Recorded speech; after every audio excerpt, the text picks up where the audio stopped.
What's up, guys? How's it going? I see you there, Harmby, sassing me like you do. Let me turn this down a little bit, because it seems like it's still pretty loud. The sound alerts may not be very loud tonight, but...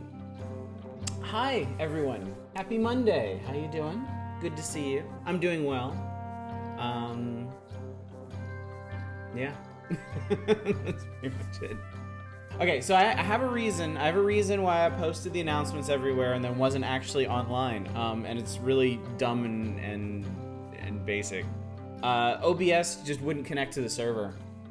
So I had to exit out of it and restart everything. So it took me an extra minute, so your sass, maybe, perhaps, while not entirely unwarranted, was premature, I would say.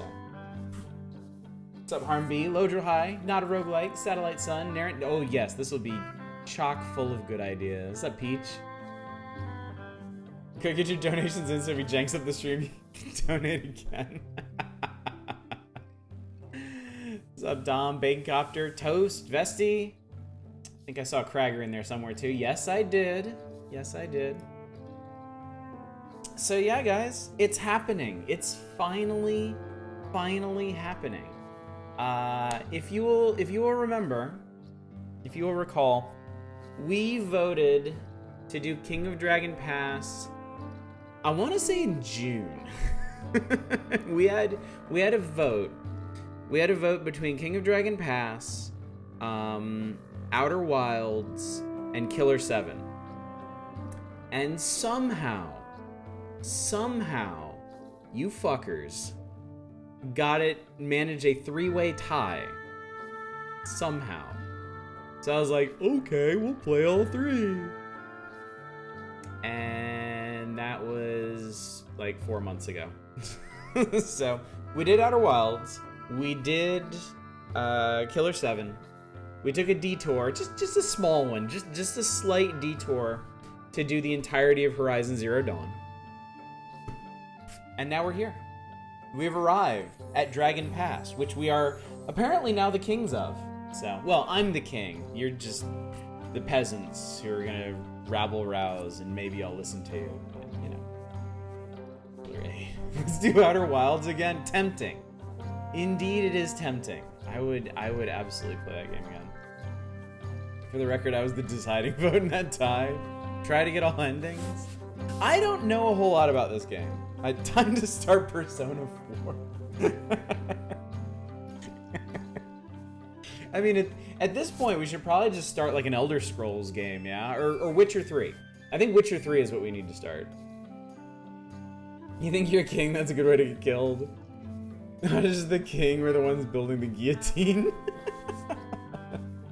Yeah, let's just vote in like the longest game y'all can think of and see what that'll, see if you enjoy reaping what you sow there.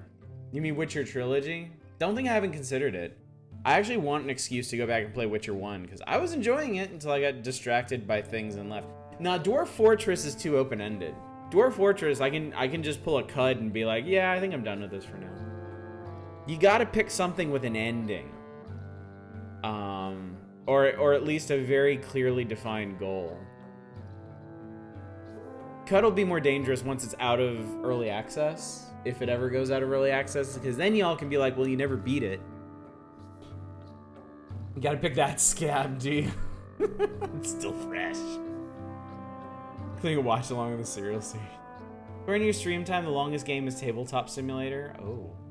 But you can't beat Tabletop Simulator, really. World of Warcraft all raids complete. I saw online a news story, a speedrunner managed to hit the level cap in World of Warcraft in like 3.5 hours. It's like the new world record. So it wouldn't take that long, jeez. Let's buy a Wii U and do Xenoblade X.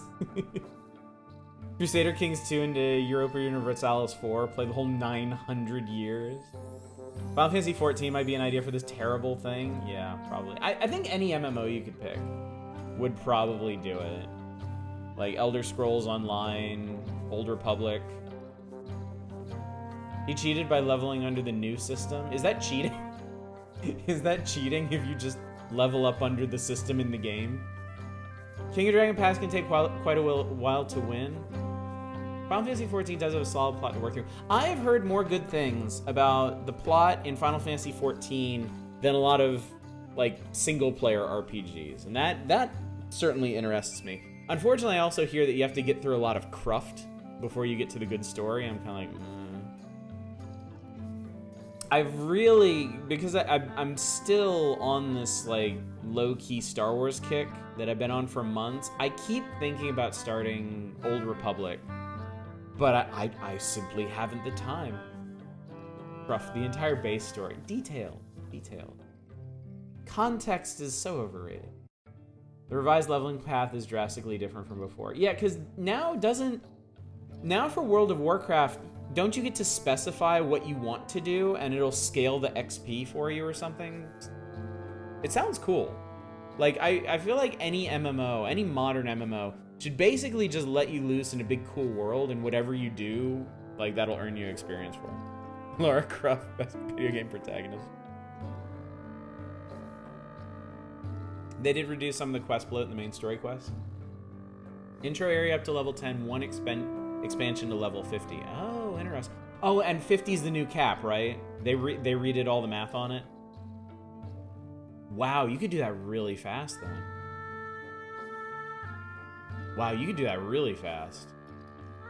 Come to think of it. Anyway, we should probably go ahead and get started.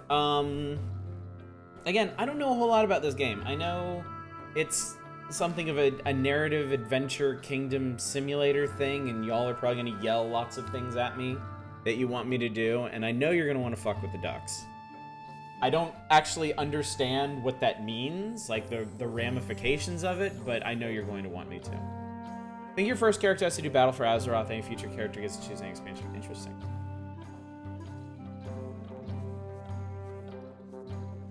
Mess with the Quacko and you get the smack.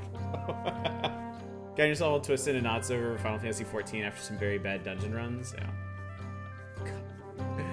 There once was a time when gods and people walked the earth together. Your clan traces its ancestry back to those times. Your clan history begins when you joined the forces of the storm god Orlanth. Back then, Orlanth was simply one of many upstart rebellious gods bent upon conquest of the world.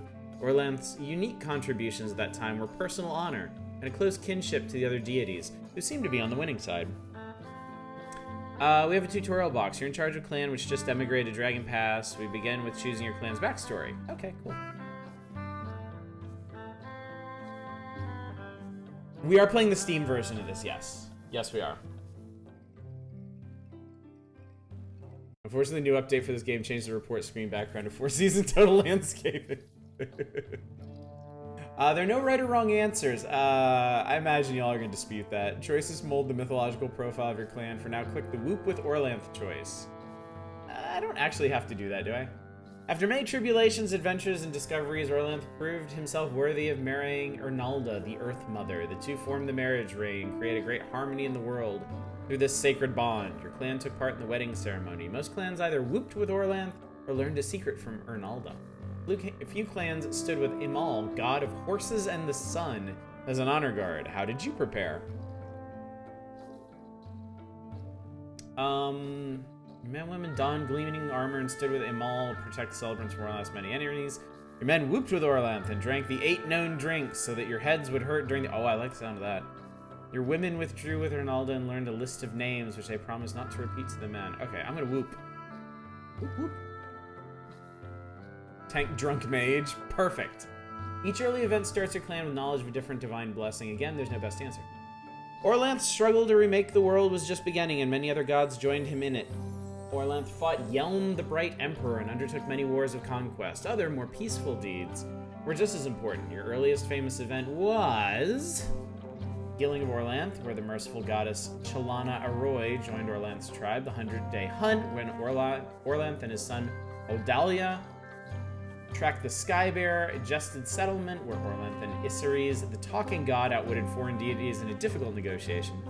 The procession of the animals, where Uralda, the cow mother, led the sacred herds into Orlanth's stead, where Barntar, son of Orlanth and Ernalda, learned of harnessing oxen to plow. Let me move myself. Like, let's Let's just hang out over here a bit.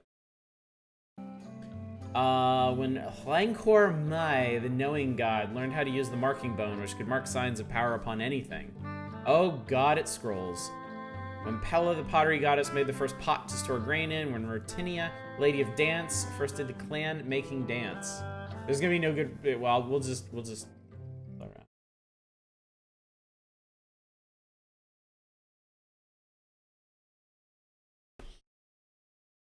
This is why the choice thing wasn't gonna work. Yeah. Oh god, I clicked a thing. Oh shit, I clicked on a thing. We're off to a great start tonight, folks.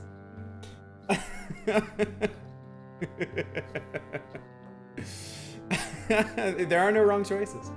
If you decide that your ancestors took the Nalda bin as thralls, they see nothing wrong with the practice. Otherwise, they dislike the institution of slavery. Orlanth succeeded in remaking the world. Thus began the golden era called the Storm Age. Orlanth's son, Vinkot, was a famous warlord during this time. Most people in the area were his followers. He introduced new principles, such as the rule of hospitality, which said that after you invited people into your steads, you could not attack or harm. That's a good one. I think that's a keeper. Thus was much treachery banished from Orlanthi society. Many who would not have survived agreed to his new ways in order to gain his protection. He was a great organizer and helped the many scattered people form into new clans and tribes. Your clan was one of those aided by King Vinkot. After you proved yourselves robust and capable of survival, Vinkot placed a remnant people under your protection. They were the Nalda Bin, or stick farmers. That doesn't sound very exciting. I said you can revise your choice at the end of this. Just kidding, things. You had a choice whether to make them into your thralls or adopt them as well, we're gonna adopt them, Jesus Christ. The foes of the Vincotlings were many, and your people fought hard against them. Which of them in particular did you fight?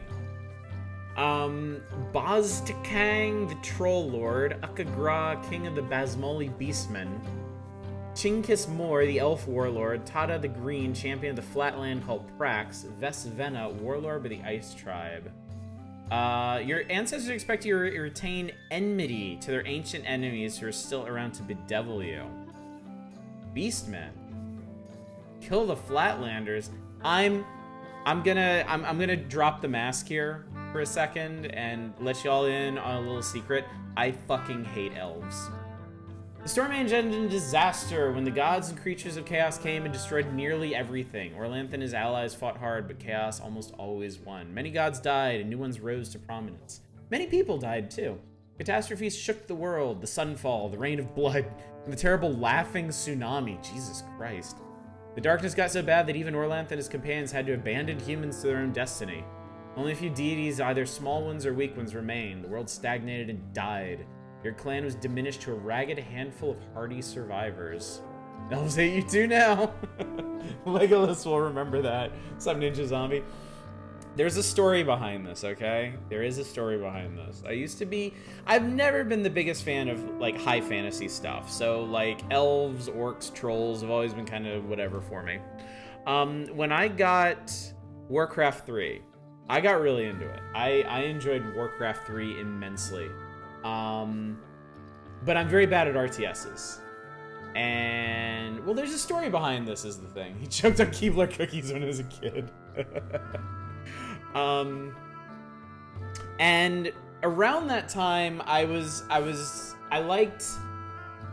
the feel of the whole, like, undead scourge. Like, I thought they were a really cool faction, and, like, I really got into playing them. And if you remember anything about the Warcraft 3 storyline, the undead scourge goes from the human lands into the elven lands, because they have a plan there. And nowhere else in that game did I have such a bastard of a time getting through levels as I did fighting those fucking high elves. I hated it. Yes, Vesti. It's been long enough. The wound is turned to enough of a scar that I can admit Sylvanas kicked my ass. We're cool now because I played an undead in World of Warcraft under her stewardship, so. Yes, Miss Warcrimes beat me down. You're evidently not cool now. Next dungeon crawler, I play the Elf King name. That's just mean. That's just rude. Oh, this is perfect. I need a thing to hold. Oh. See? King now. We king now. War clans can devote more clan magic towards war, and more the farmers can muster to fight. Peace clans can devote more clan magic towards crops and herds. Balanced clans are in the middle. Hjort the king was the leader who emerged amid the turmoil of the darkness. The efforts of Hjort and his companions helped set the world in order again. He created the laws that we follow to this day. One of the great distinctions with which Hjort discerned among his clans was that some of them tended towards either peace or war, while others maintained a balance between... Wow. Some people fight, some people don't. Some people do kind of both. Wow. Insightful. Sorry, scrolling back up real quick. The people who write this universe crafted a lot like real mythology, so when you read it, pretty much approach it like that. Got it. Okay. What about night elves? Ugh. Like fussy goth elves. How do you feel about Elvira? Elvira's cool. Alright, war. Fighty time. So become the shrine to the deity you first awakened or continued to worship. As always, different choices change the game slightly, but none is best. Finally, the sun rose again. While the rest of society worked to protect themselves, find food, or otherwise just survive, the first priests worked to reestablish links with the ancient deities. With a new harmony between people and deities, the world was slowly improved. Once the awakening process had begun, it got easier and went quicker as the gods woke each other, too. Who was the first deity which your clan helped to awaken? None our ancestors are good enough. None we retained worship of our living deity. Imal, Urox, Odalia, Ernalda, Orlanth, Isseries, Lancor, Mai, Chalana. Oh,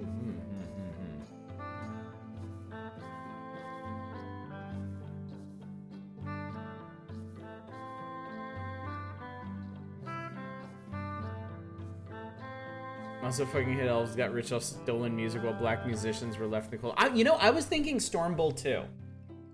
I just like the sound of Stormbull. Yeah, I like that title too. Let's go with that. Things have been different since the dawn, 1300 years ago. Orlanth and the other gods retreated from the world, leaving it to mortals.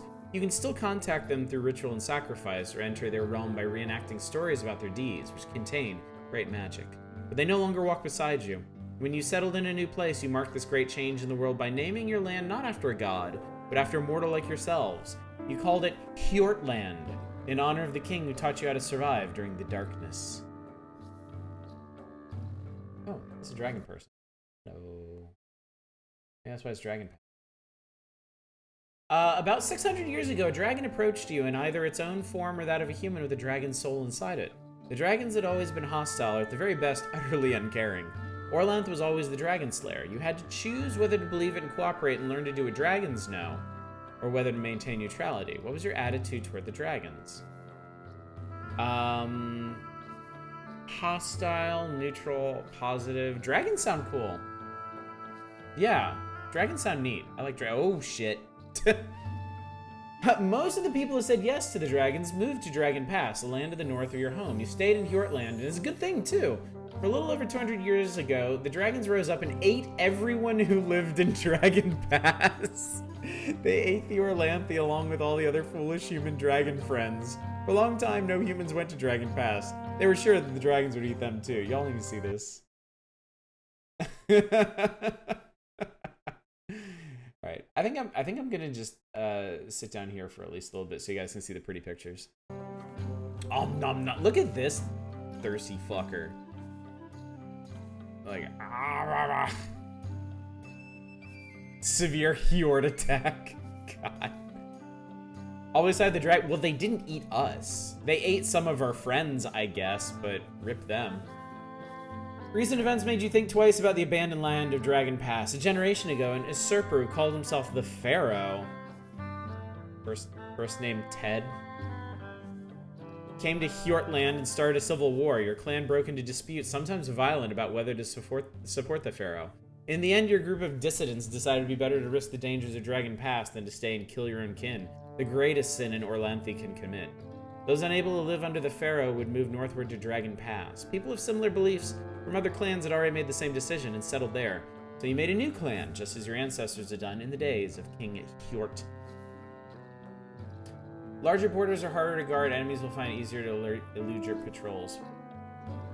Interesting. You'll learn that everyone's pretty much an asshole. It's realistic.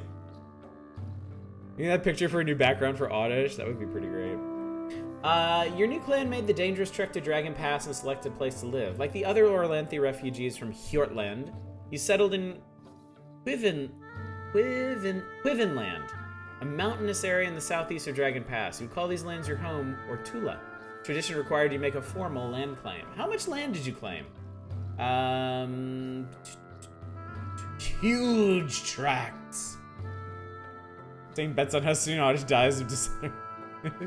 I'm going to take more than we needed to grow into. Stick with normal difficulty and short length for your first game. Restart lets you play. Okay.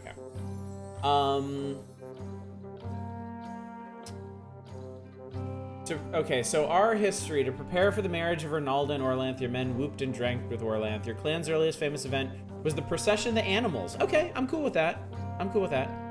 Added strangers, your clan's adopted family. Your ancient enemy is Chinkis Moore, the elf warlord. Fuck you. Yours was a war clan. You first awakened old Uroks, the Storm Bull. Your attitude towards dragons is positive. You shared their knowledge. You have more land than you need to grow into. A huge track. What do we call our clan? Chat. Please name the clan.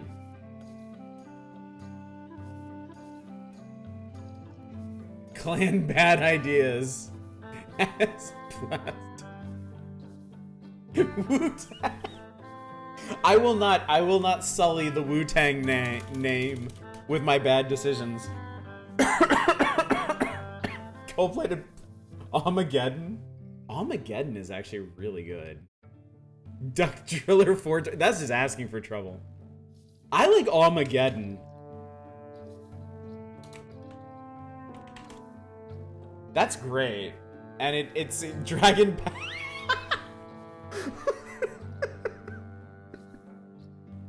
Okay. Save some of the, because we're gonna follow their suggestions. We're gonna do normal difficulty and short length game. If we do another run through this, save some of these names, okay? This is important. By the way, just gonna throw this out here for anyone who wasn't here on Saturday. Nominations are open for our next Saturday game.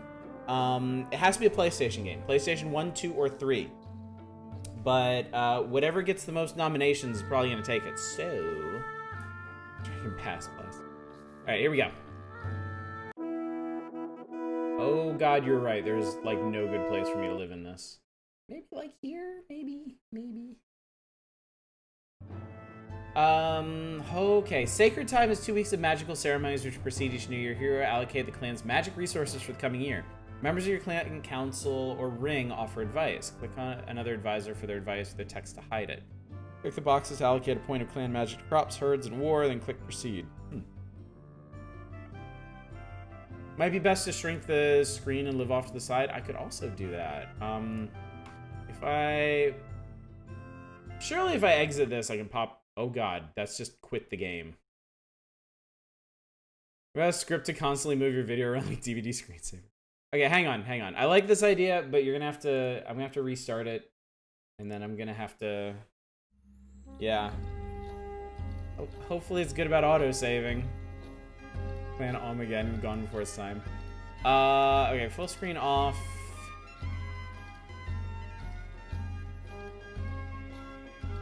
Resolution less than infinity. Alright, quit the game again. You only need to say Kingdom Hearts once for all video games. Just give up and quit. Truly sorry, end your clan. Okay, let's see how this will work.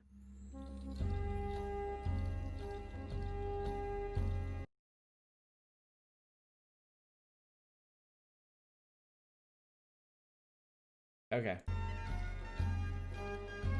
Can I actually... Hang on. Hopefully it won't make me restart for this. God, Jesus. We're gonna get this. We're gonna get this.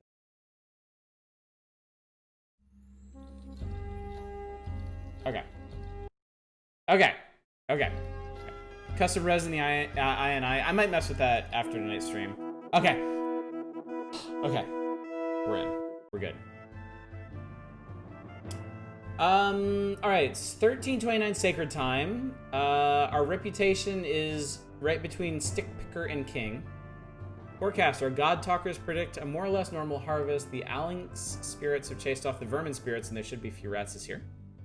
Almageddon clan last year. We made the dangerous trek to Dragon Pass and claimed more land than we needed to grow into. We built a clan hall, some steads, and a shrine to Orland. When we left Hjortland, we lost much of our connection with the gods. Other clans we knew back in Hjortland also sent emigrants to Dragon Pass, so we already have friends and enemies in the new lands. Now time for the annual allocation, da-da-da-da. Spend what we can on mysteries, so we can sacrifice to understand and perform Orland's blessings.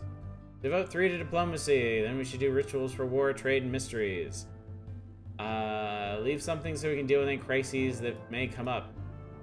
We spend it all, we don't have anything left for emergencies, but if nothing unusual demands our magic, we won't have gotten his benefits. I don't know what's better. Spend all we can on mysteries, then we can sacrifice for understanding of the important blessings. Easier keeping people healthy than trying to cure them later. I think we should allocate 2 to health magic and conserve a few points in case we need to call on Shalana Aroy during the year. Allot 1 to crop magic. Our herds are also important, so earmark 1 for them. Leave some magic available in case we need to call on one of the earth goddesses. By the way, with an Aralda worshiper on the ring, we can perform more livestock rituals. Allocate 3 to war magic. Be sure to leave a few points. Okay, so everybody wants me to allocate things to their shit, so. We have 7. I guess we could do mysteries, crops. Do we want to spend everything? I could do that. 1 in all of the stuff that they mentioned and keep 1 in reserve. Or we could say fuck diplomacy and just go full war. Mobiloba, what's up? Is this the fantasy version of SimCity Advisors? You can't cut back on clan magic spending? This is an outrage. Yes. I'm sure I'm gonna piss some of these people off severely. You can't cut funding to herds! You will regret this! Alright, I'm doing it. I'm doing it. Fuck diplomacy. War all the way. Let's check on the neighbors. In the menu at the left, click Relations. Oh god. Relations with other clans of Dragon Pass are important for winning. It's generally better to be owed favors, but last sown for cattle. Slide the control at the top until favors due is in the center. Slide the control at the top.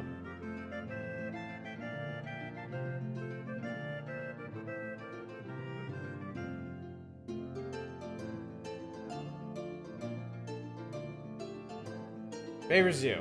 Click Gorind. They're known for large boulder with war powers. How does that work? Their chief is Miniski. They owe us a favor. Click the info balloon if you want to hide it. Click emissary button to send emissary. Emissaries. Dialogue chose Kulbras, our best diplomat. Press a small picture of his face. Okay. Excellent bargaining. Very good at customs, good at leadership and magic, worships Isseries. Sure enough, he has excellent bargaining skill as well as good leadership. Leave him chosen. Click ask for cattle as a goal.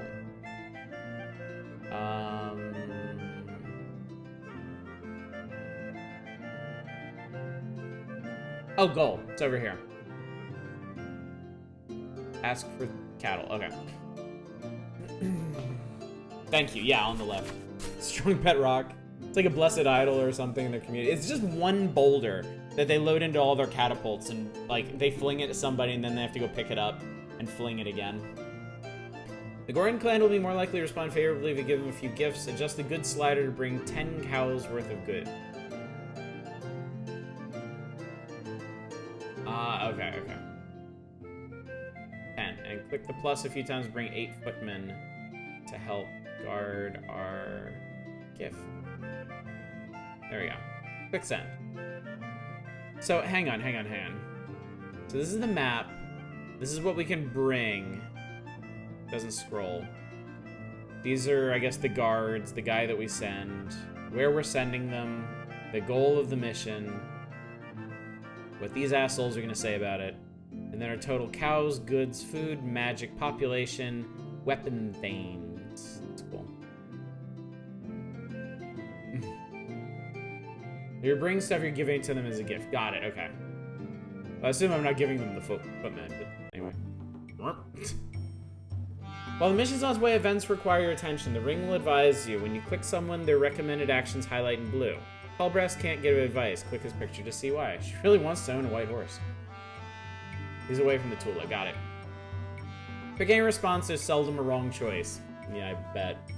Weapon Thanes are like your commanders? Okay. Also, hi, Professor Gascan.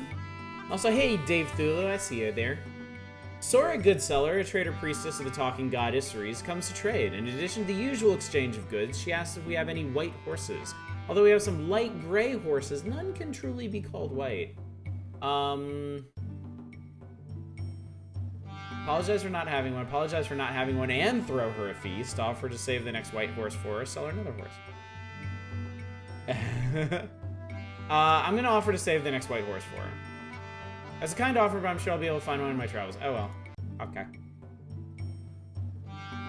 Your emissary Callbrass approaches the Gorons, asking them to make good on a favor they owe you. Callbrass seeks a gift of cows from them. The customary number of cows granted by obligation is 20. How many head of cattle do you ask for? The chief is well known for his generosity. They like us, so we can try asking for more than the customary amount.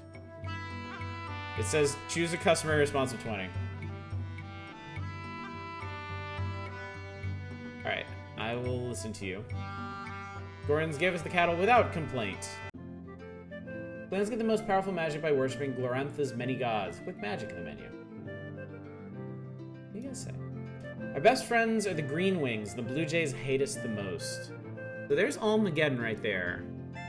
The Green Wings are way up here, and the Blue Jays are kind of in between. Oh, I bet these are color-coded by our relations. Red, I imagine, is bad, and blue is good. Pink, I'm guessing, is probably not a good place to be. We should give gifts to our neighbors who want to form a tribe with us. Bet the Green Wings would give us tribute. Or just get along with our neighbors. We should try to end our feuds. Fuck off. I never met a man so generous he wouldn't take a gift if offered. We'd survive on our own if need be. Alright, magic. The list of deities, choose Humakt, the god of war. Let's see. Haven't learned all of Orlan's blessings. We allocate mysteries magic so sacrifice may succeed. We don't have a shrine to Isseries. Our prosperity and friendships will suffer. The gods always make me nervous. He seems like the party dude. Custom requires we have at least a shrine to Lankor Mai. Our clan magic is poor. I'd be happier if we had more. Maintain our temples. We're currently devoting 8 cows and 16 goods to the gods each year. Sacrifice to Humakt will improve our luck in battle. If we build a shrine, we'll get some benefits on an ongoing basis. Alright, Humakt. The right side shows magical benefits which a temple of Humakt can provide. God of war and death, and of all endings. He's the patron of the severest of warriors, each of whom has a list of stringent vows to uphold. Battle luck, that's good. Oath, morale, true sword. Weapon Thanes fight with the strength of 2, sweet. Build. Blong. They can give you insights into traditions and other lore you wouldn't otherwise know. When you build, the battle luck blessing will be chosen automatically, though you can change it. Okay. Humakt is the god of death. That's not something we want to encourage more of. Speak for yourself. Make our warriors stronger. Warriors stronger. Yeah. Yeah, let's build a shrine. Shit. Okay, everybody's on board except this dude. We might need to have words later. It's okay.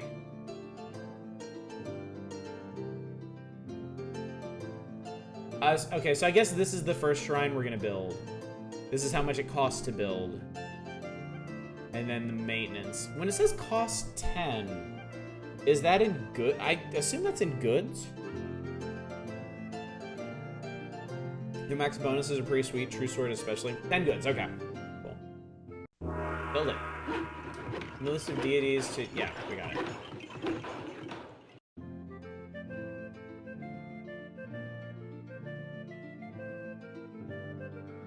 Probably disband your clan ring and reorganize it later. Make sure you got the best people again. They want me to... Oh, okay, so they want me to keep building this. Okay, cool. Larger temple, increase our flexibility. You can get stuffed. Flexibility, flexibility. So this is going to increase maintenance too.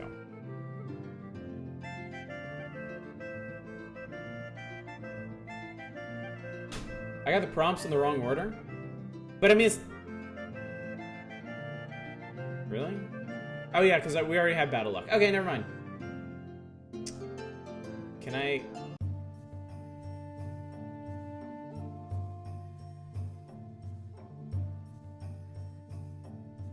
Something happened. we're skipping ahead. Everything's cool.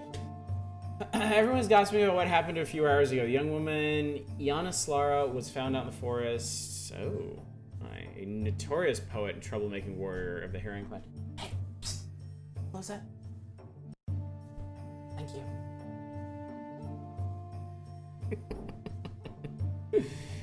Coral left without a formal farewell. Yana Slara is unmarried, so her actions are not an offense against the gods, but she's betrothed to Jorador, a young Thane of the Greenwing clan, and the wedding is scheduled for next season. Well, that's awkward. Another crisis. Choices here impact dealings with two other clans, the mood of your own, and ignore your advisors and insist that Coral marry her. Yikes. Look at that body. How could anyone resist?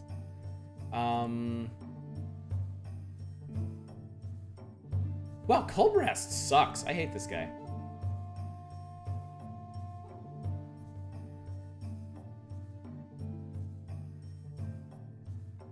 Wow, okay, so the game literally won't let me do anything other than what the tutorial wants me to do. So this is we're gonna mark this one off as a learning experience, and then we'll have to do like a fully independent run at some point in the future.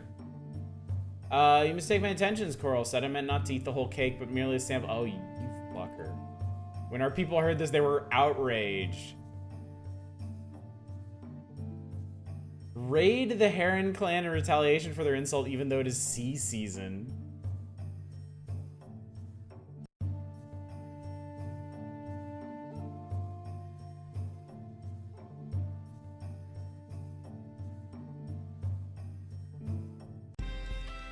Let's own them. Now decide who goes on the raid. Footmen, mostly farmers, are quite capable of fighting. Weapon thanes, full-time warriors, and women auxiliaries who heal and encourage. Then click proceed. Okay. Do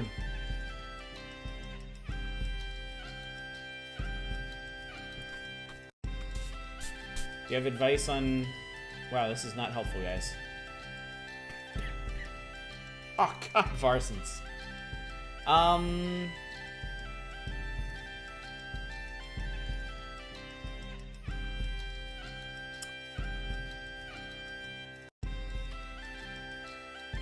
So my advice is, the more ox you send, the more wounded they can heal, but if you lose, they'll probably get captured.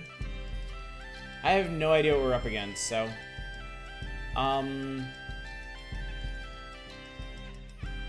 Came for the stream, stayed for the bagpipes.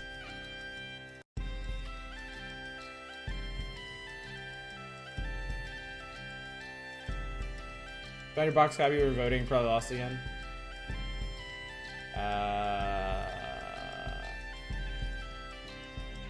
Fight for honor, we do. Alright, let's do it. We eluded the Heron patrols and our 12 weapon thanes and 160 are facing only 5 weapon thanes and 72 spearmen. 2 forts are about to close. Improves your odds by clicking the plus to allocate 1 point of magic. Yes. By not making sacrifice before battle, you can charge the enemy before they're ready. Plunder, burn, kill as many as possible, seize their land, take captive, survival, tactics, skirmish, maneuver, charge, evade. Alright, let's do it.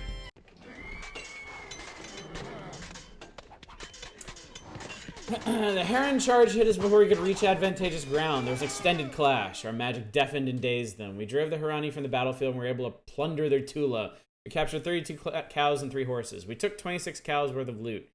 Though through their healing magics, our auxiliaries kept 1 warrior from dying and healed 2 of the wounded. We lost nobody. Nice. Nice. We celebrated the humbling of lecherous Coral's clan. Once the excitement died down, the Carls began to worry about how little grain they planted. Alright, war is good. I like it. Even if weapon thanes were killed or injured, it can't hurt to strengthen your fighting forces. Switch to the war screen. I wonder if I missed a tutorial on one of these other screens. Click the weapon thanes button to recruit more fighters. Choose maximum number of weapon thanes by using the slider. We can probably stand a few more weapon thanes. I have nothing to. Yeah, this is fuck. Why not make everyone in the clan a weapon thane? I like this guy. I love this guy. And the weapon thanes are being treated better than the farmers. Well, yeah, the grain don't fight back. See previous answer. Yeah, Varsons knows what's up. They require a horse twice as much food as a farmer and annual gifts worth 1 cow. New weapon thanes need 3 cows worth of equipment. Okay, from promising Carls from outside the clan. Interesting, okay.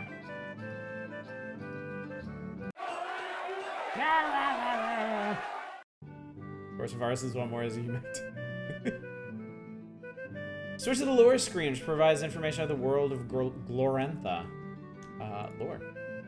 Oh boy. You don't need to know all this right now, but to win the game, be familiar with the myths. Sacrifice the appropriate deity to learn their details. These will help when you reenact the myth as a hero quest. The hero quest duplicates the feats of the gods to gain magical benefits. That's cool. The sword story.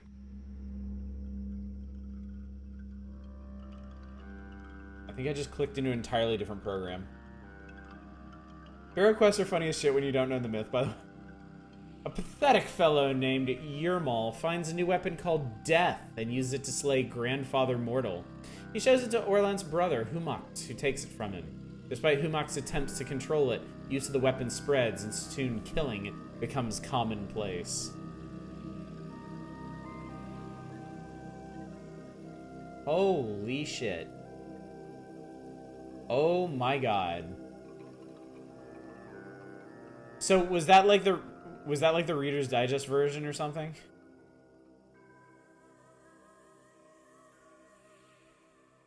Alright, I'm gonna read this.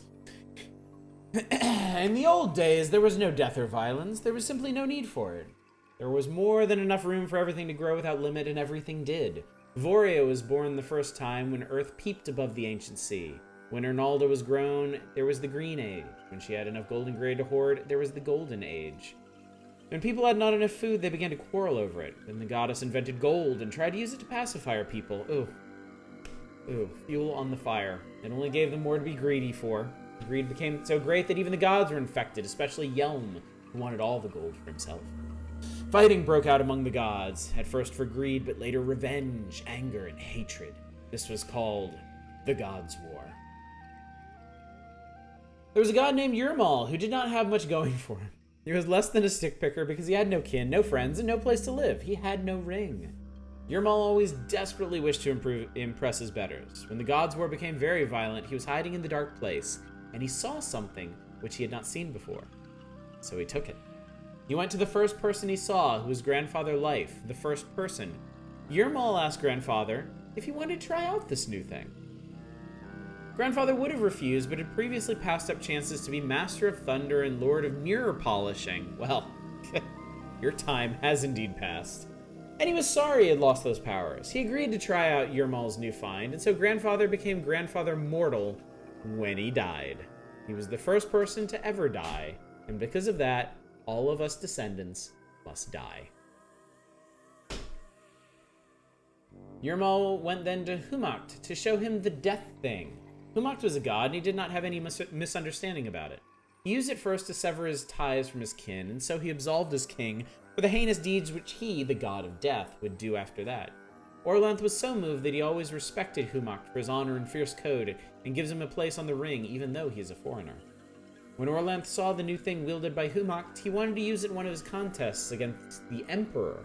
He took it to the weapon contest. Yelm loosed his far-flying arrows. Then Orlanth wielded death in the shape of a sword, and so the Emperor was the first god to die.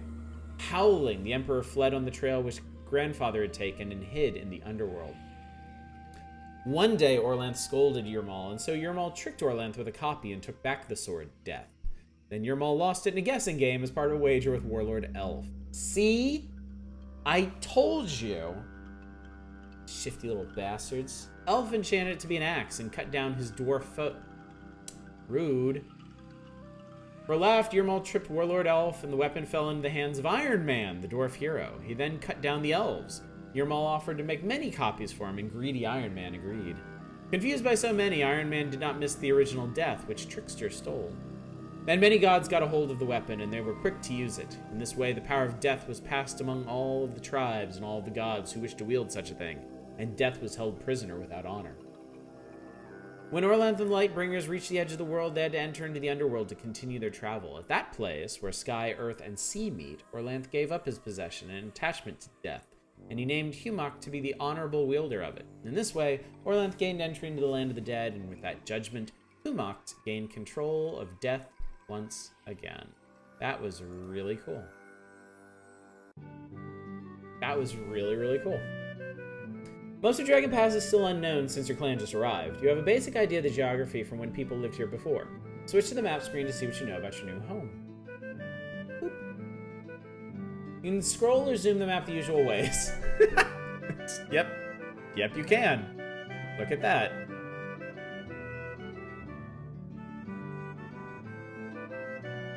Quick explored outfit and exploration party and learn more about Dragon Pass. Explore. Exploration cross is set to the north of your clan. Leave it there. Click where you wish to explore.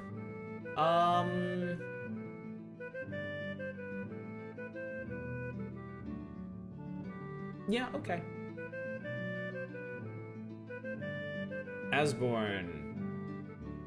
He's good at animals and bargaining. He's renowned at combat. Very good with customs. Excellent at magic.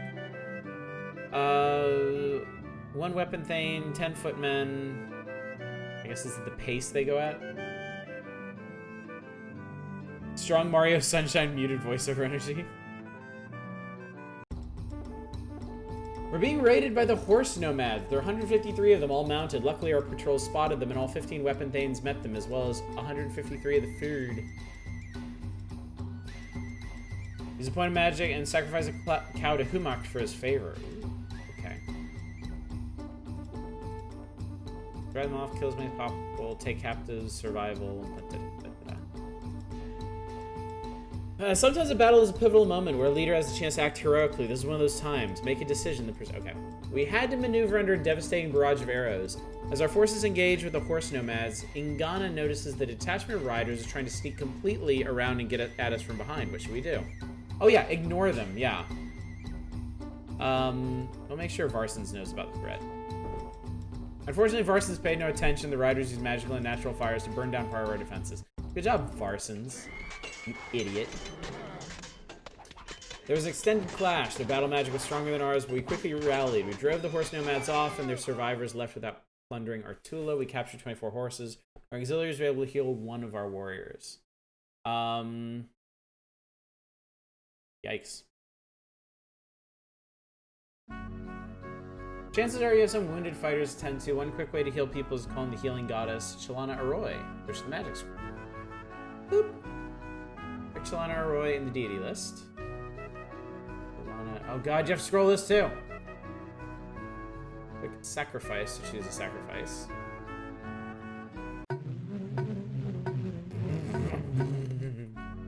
Click the healing button to select that blessing. If you have no wounded, just click X to leave the dialogue. Otherwise, choose at least 15 goods for entreating the goddess. A lot of wounded people. We have a lot of wounded people. We have a lot of... There's never a guarantee the gods will answer our requests. The sacrifice should be worth at least 7 cows. Twice as much or more would be better. Chalana Arroy prefers non-living sacrifices. That's useful. Yeah, and whose fault is that? Varson's. Dick.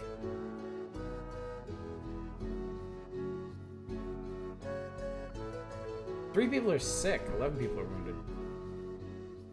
Wow, we can restore the dead to life? That's interesting.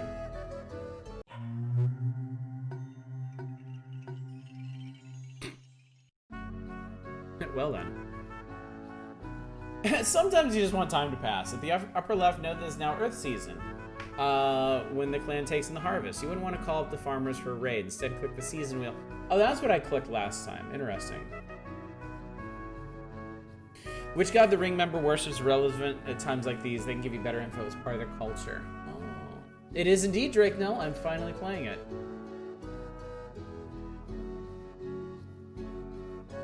hang on 1 second. No, no.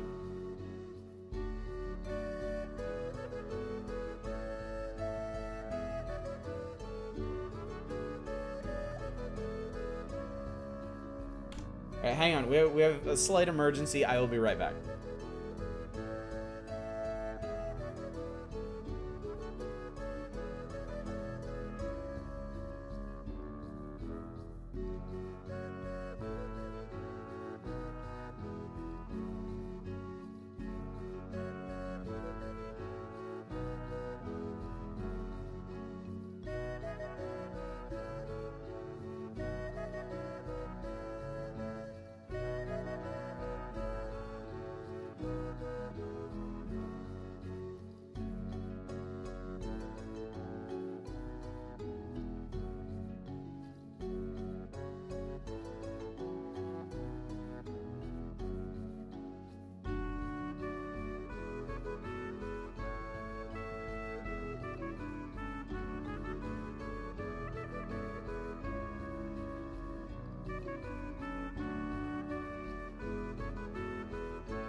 And we're back.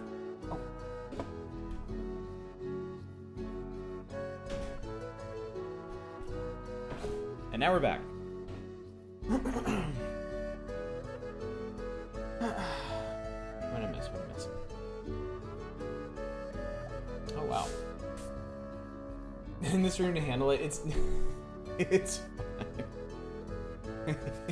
fine. We misplaced something rather important, and I just had to go find it. Oh, yes, I mean.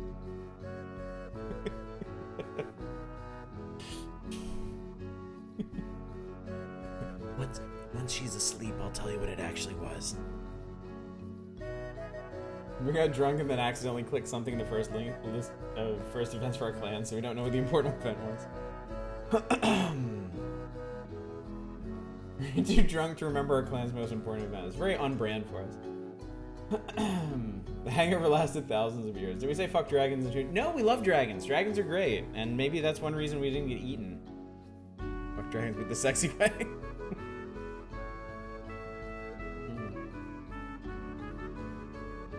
Chosen interestingly. Yeah, where is Bono? All right.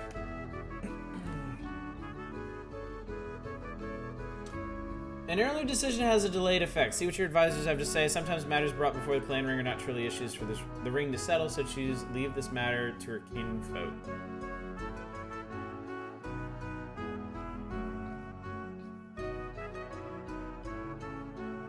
Huh, okay. I think this might have been something else that happened out of order. Both the farmers and the weapon thanes are satisfied. What the people think is unimportant, so long as their leaders are wise. We gotta get rid of this guy. A feast is in order. You always think a feast is in order. The clan's virility is assured because we have enough men on the ring. Yeah, this guy's gonna need to go too. very healthy. Farm of your own is best, even if small. Everyone's someone at home. We need to remain a war clan, so remain strong.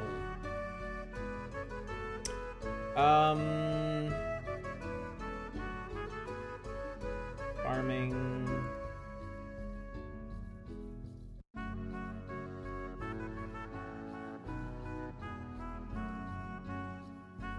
Interesting. Okay, I guess I have to click on the thing because otherwise this is just gonna stick with us. Okay, this is what we need. Okay. Iana Slara, whose betrothal to Jorator of the Green Wings was broken off after seduction by Coral, the poet of the Harani, is now pregnant. Well. Iana Slara is very happy, but her kinfolk see her pregnancy as a reminder of an embarrassing chain of events. Coral's clan disliked us more than yeah, because we killed a bunch of them. Good King Oscar was born outside the marriage bond. Iana Slara's king are being unreasonable. They need a good talking to. See, this guy, I like this guy. Iana Slara's broken neither law or custom. This private matter. Why are we bothering with this trifle when it's harvest time? Eesh. So I have to leave this matter to a kinfolk, unfortunately. People were happy that the ring did not interfere. Okay, cool. Expeditions return with another opportunity to decide how to handle it. Your explorers encounter a woman from Hjortland while mapping the northeast. Her name is Nalindia. She's fleeing from her own land. I slew an agent of the pharaohs, sought to tell the chosen Orlanthi chieftains how to interpret the laws of our people. Although my act was just and supported by the spirits of our ancestors, the leaders were too afraid of the pharaoh to stand up for what is right. They outlawed me and sent pursuers to kill me. I think I have outdistanced my pursuers, but I'd be lying if I said I was sure of that. Explorers were moved by her words and brought her, suggesting you would give her asylum. Okay. Proving ourselves the people who love and trust us, we can decide the way we want. People admire. After the pharaoh displaced the rightful ruler of our land, he said we'd be allowed to live in peace, but his officials were unrighteous. Give her 10 cows worth of easily portable trade goods. Pharaoh will send evil sorcerers. We'll kill half the ring. Sack up already. Do we really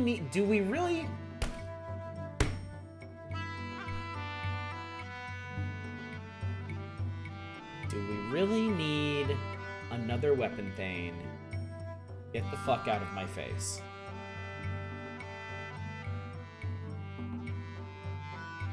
So, turn her away, see her on her way with gifts, give her hospitality, then see her on her way, adopt her as a weapon thane. Adopt her as a weapon thane in the chief's household. Yeah, let's do it. The people were proud to see such a foe of the pharaoh honored in such a fashion.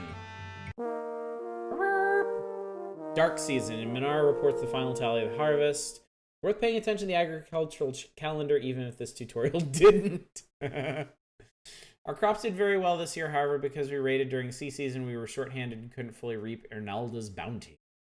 Despite the fine harvest, we won't be able to feed everyone this coming year. We can send to another clan for food or slaughter some of our herds. I see. I see. Game keeps track of what's been going on. Switch to the saga screen or shows your clan's history. Later, you may decide to restore a game by using the restore button. Click the season wheel, some more time can pass.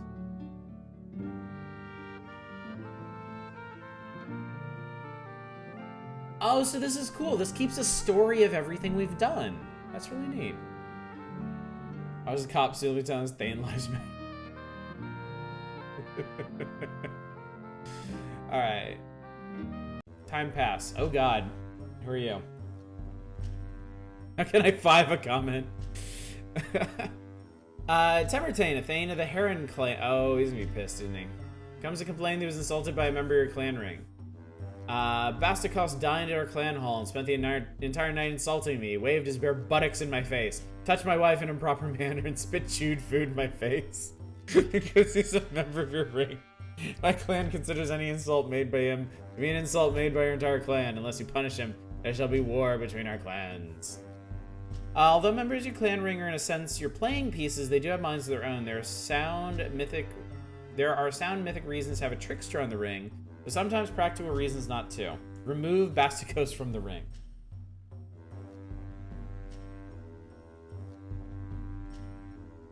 No, he's the only one of you assholes I like. Stupid tutorial, Jesus. Alright, fine. Samurai was pleased by our justice, and the people were happy that Basiko's insults would no longer seem to come from the entire clan. But maybe he deserved it. The ring now has only 6 members, so go to the clan screen. Quick reorganize to pick a new clan. Oh, sweet. You can sort the clan leaders in several ways. Click a leader for their opinion. Note that Basiko's can't return to the ring for a while. Find Brenna. She has high bargaining, and click the box to choose her.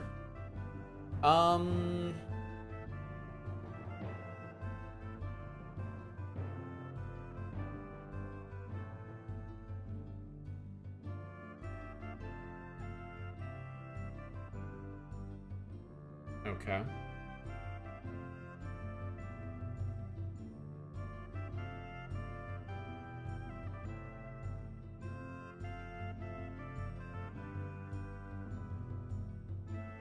Alright, we'll go with this for now. Although the reorganization ceremonies take a while, there are no new events to deal with, so click the season wheel.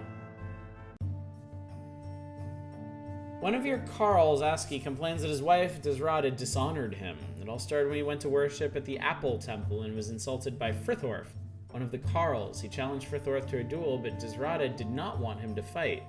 When the appointed day of the duel arrived, she found where the men were fighting and knocked Aski dizzy with a big branch. He could not complete the duel and has now lost his honor. Okay, I have to do the first one. Tell that to the goose egg on my head, Astrid protested. That didn't work. Even though the silver-tongued chief can't always win over the people. Try something else.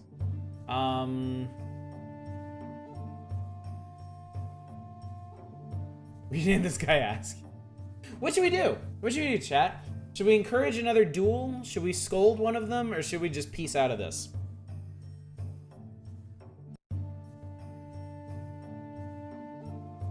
What does the ring say? I'm asking them. I'm asking the ring that matters to me. Apples are unhappy with as it is. Let's not worsen matters. Aski will respond better as scolding.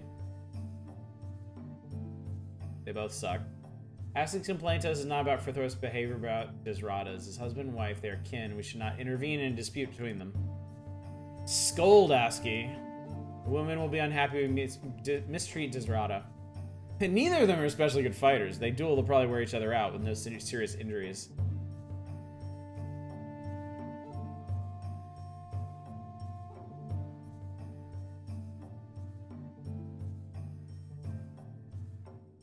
Alright, so we'll scold Aski.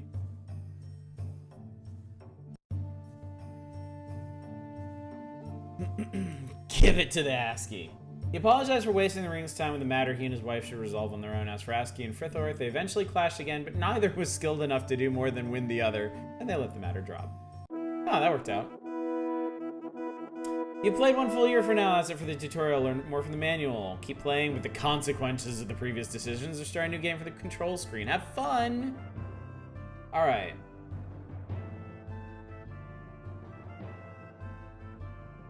$13:30 Sacred Time. 36 babies were born. We initiated 19 children as adults. Clan has 17 more people, 34 more head of cattle, 28 more horses than we did last time. We produced 764 and ate 794 bushels of food. 21 were lost due to spoilage. Crafters produced 43 cows worth of goods. Market made a profit of 9 cows. Maintaining our shrines and temples took 10 cows and goods worth 20 cows. Got it. Alright. Our god talkers predict a more or less normal harvest. They dreamed Disseries took them to a hall full of marvelous treasures and said that if we acquired more treasures in the next 2 years, he would come reward us richly in years to come. We need treasure. Should we make a new clan, chat? Or should we carry on with this one? Mysteries. He loves diplomacy and I hate him. Trade magic. Blow it all in mysteries. Might as well do it. New? Okay.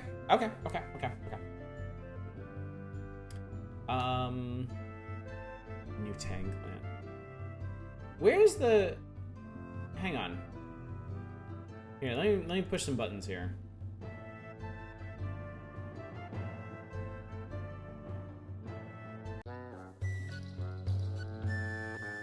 Not that. Not that. How do you get out of things?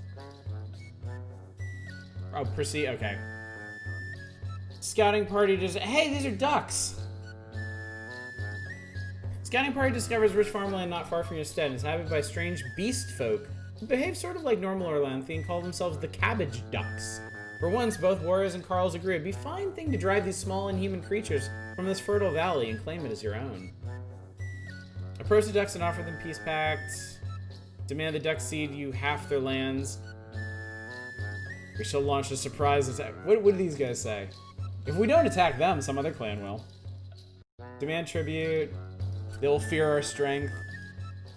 They practice a corrupted version of our Orlanthe ways. Let's not be too bold. Shouldn't neglect our own land. Ducks know their home terrain. Many a brave man has been humiliated because he underestimated a foe. We're starting over, so we shall launch a surprise attack against the puny ducks. Or the game will crash. So, now we know. Now we know why you don't fuck with the ducks. It's like, remember when we said there are no wrong answers? Well, we lied. Don't ever do that again. Yeah, I noticed that they highlight the specific options they suggest. I don't think it's under... No, it's not under that. And then info is... Okay. Okay, we're back. Controls? I think we went new game. Yes, new game.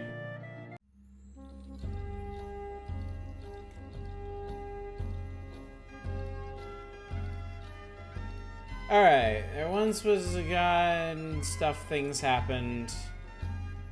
Alright. Chat, I want you guys to let me know what you want for each of these. Don't make the Cabbage Ducks your mortal enemy from now on, you're not playing it right. Drink, drink, drink.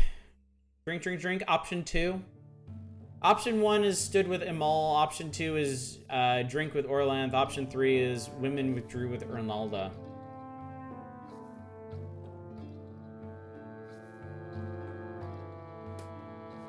Secrets, secrets, secrets.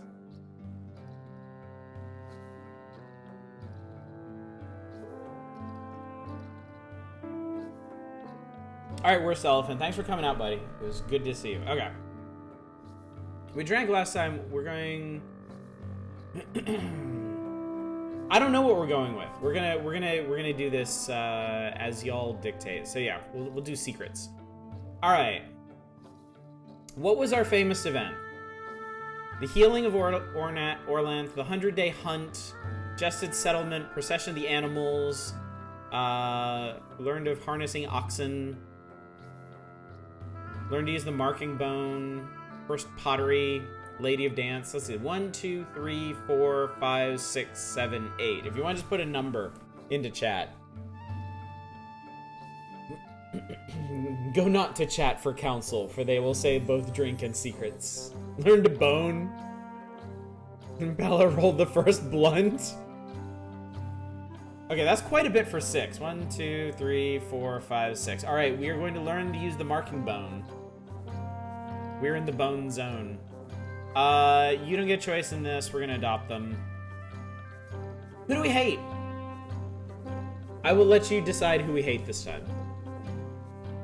We don't do thralls around here, no. Press 1 for troll. Press 2 for beastman. Press 3 for elf. Press 4 for flatlanders.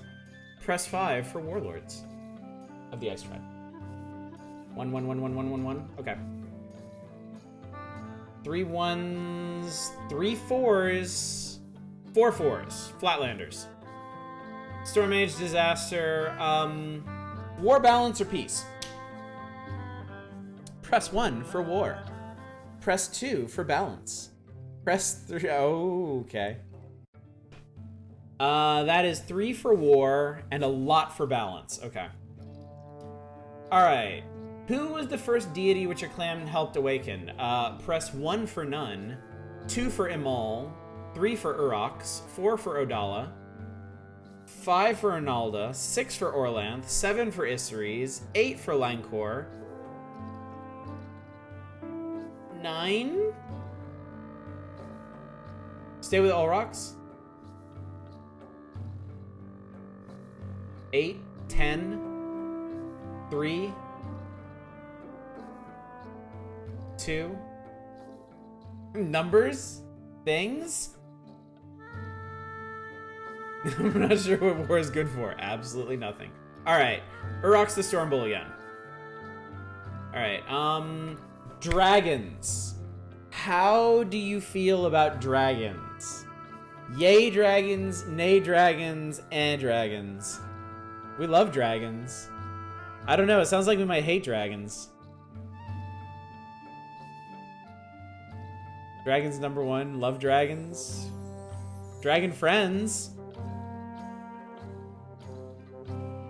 Alright, we love dragons. Dragons are great. Everybody else got eaten, so we don't give a fuck. How much land do we want?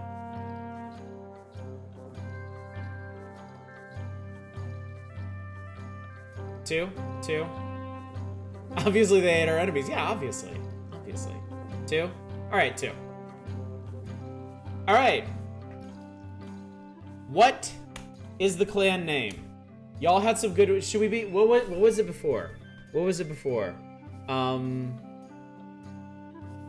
Pass Blasters? Was that it?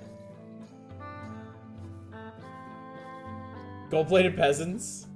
NuTang? Fucking NuTang.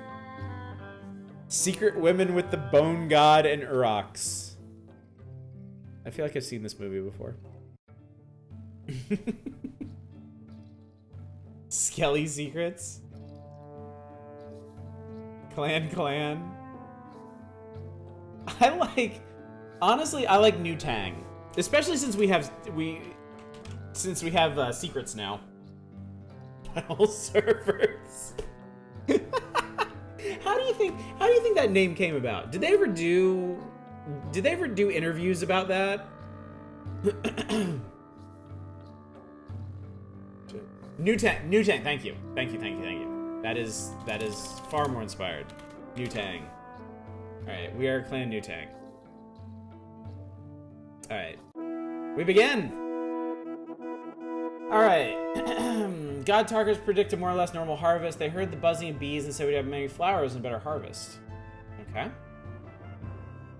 What do we got? Marlesta. 2 to crop magic. Herds are important. Leave some magic.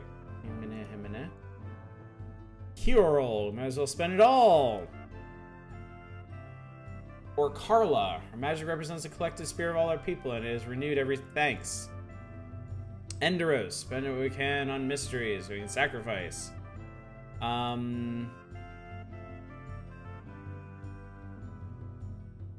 Trade magic. Generally don't want to spend all the magic. Okay. So let's do crops and herds. Mysteries and health, I think. I think we should sacrifice the first guy. Suggest sacrifice. Circles RZA, the GZA, old dirty bastard, expected to... Here we go. Alright. Alright, the clan mood is reserved. The farmers feel resolved. The weapon thanes feel resolved.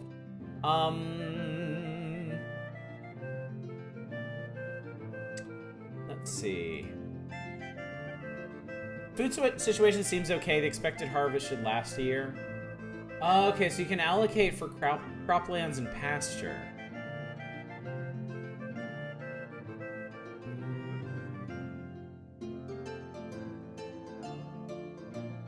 Okay. Barley makes the best beer. Wheat makes the best bread. That's farming in a nut. Might want to get a shrine going? Okay.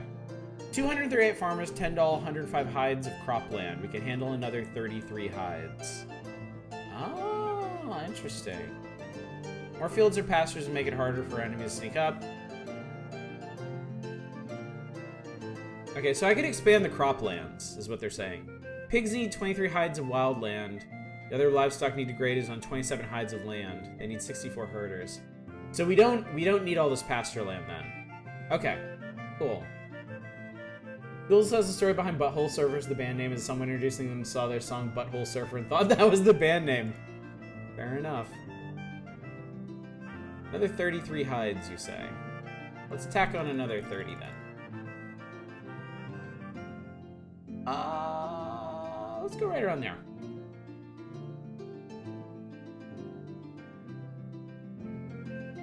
Well, no, they said, what was it? The pigs need 23 hides of wildland. The other livestock need to graze on 27 hides of land. So I think this means we should be good with 30 hides of pasture. Cattle and sheep should be the other livestock, so.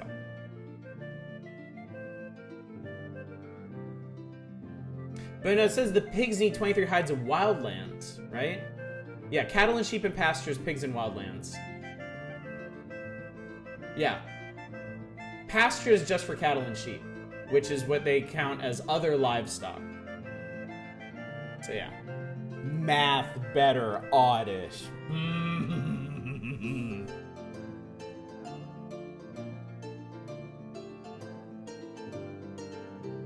Turn wildlands into pasture? I have no idea how to do that.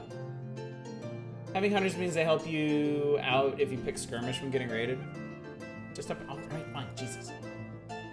Oh! It does take it from the wildlands. Oh, look at that. Oh, look at that. Oh, you can do. Okay. Okay. Yeah, it's because yeah. I see. But thank you for that. Thank you. I'm developing. I'm learning. Alright. We need to put up a shrine to something. Can I be good Orlanthi if we have to visit other clans to worship Orlanth? Bees are tricky bugs. Are they yellow with black stripes or black with yellow stripes?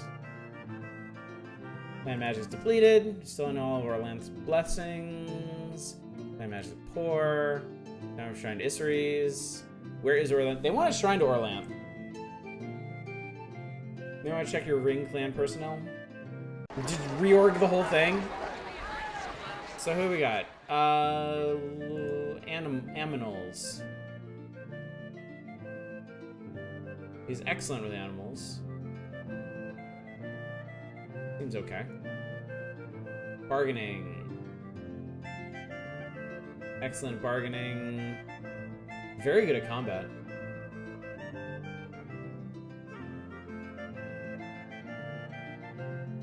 I think the God Talker said it was gonna be a normal harvest. Clan leaders in Ernalden, not one of our main gods, should be Orlanth or Urox.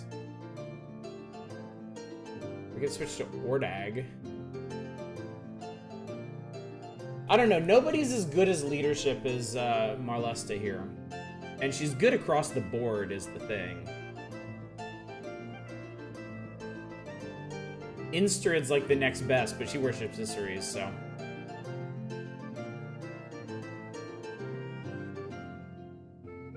She's an infidel. All right, I think I'm fine with the ring. I need some time to get to know the ring first, okay? We're not gonna sack anybody just yet. So what do we have shrines to? Barntar. Plowman is the peaceful farmer god, backbone of the clan, son of Ernalda and Orlanth. We have a shrine to Ernalda. Crop yield. Earth Queen and our main goddess is Orlanth's wife and mother, Barntar. She's also the family goddess, okay. And then Urox. We have increased chance of victory. Do need Orlanth? Okay. Okay, yeah, fair enough.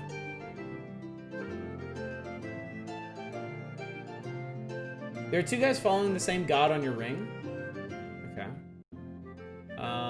Learn mysteries before building a shrine.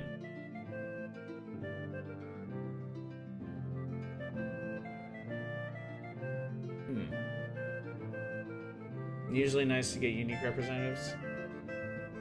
I have 2 Orlanths. Oh, it's the swirly dudes. Enderos and Elmati.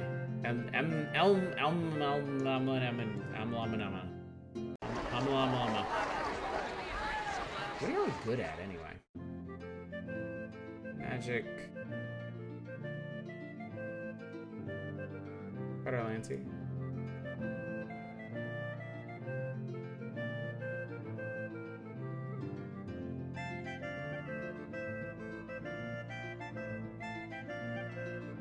Carlancy's a tech bro. He guy's good, very good at everything.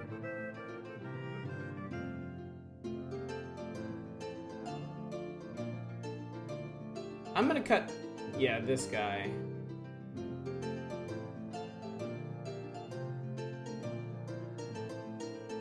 And then, let's see.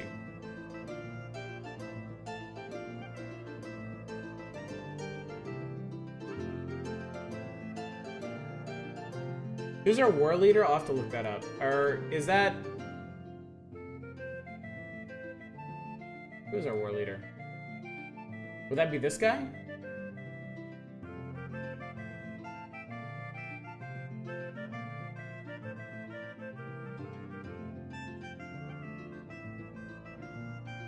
Like combat?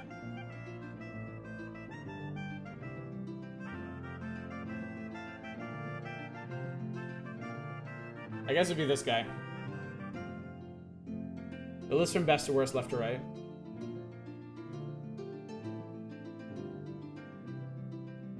I put a Reno in here. I don't think we have a Vinga worshipper. Alright.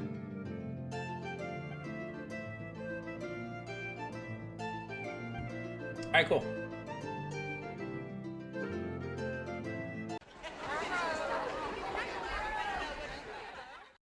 The clan's fertility is assured because we have enough women on the ring. Alright, nice to meet you too.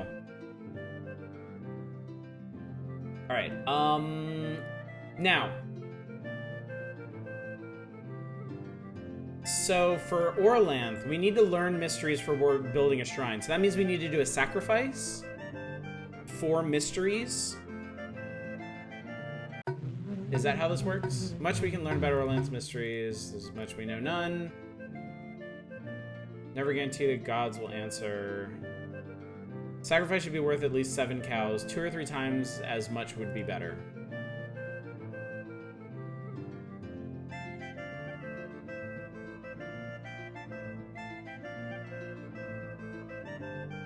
Okay, so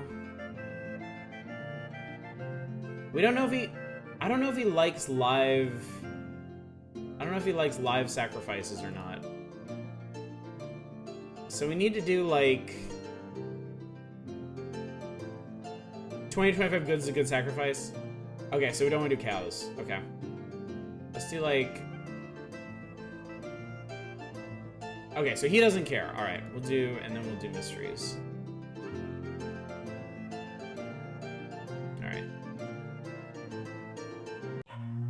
We learn some of the mysteries of the making of the Storm Tribe. Okay. Cool.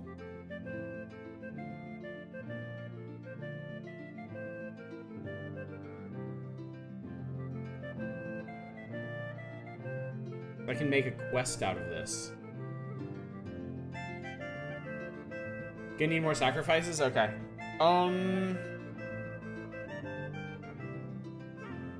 Most of them have no preference, so I think some of the angry guys prefer blood, and then obviously the one for the tutorial. Should I go ahead? Okay. Yeah, I would rather proceed on and do some other stuff first. Okay, relations. Best friends are the Varmandi, and the Namoldings hate us the most. Okay, so there's NuTang right there. We seem to mostly be surrounded by allies at the moment. Helps have a varied ring through it so they can advise without having to read through all the gods' lore first. Makes sense. Alright, we have alliances with Red Fox and Varmandi. We owe a bunch of favors. We have some favors coming in. Feuds. Anterling and Nemolding.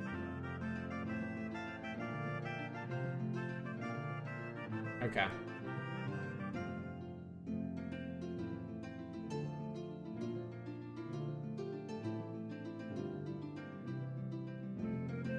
Alright. Oh, I wanted to actually see what they had to say about things.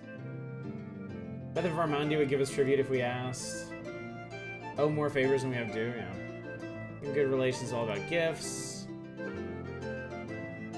Histories. Give gifts to our neighbors. Talking God teaches that cooperation is easier in the war, more profitable. Lousy Anterlings.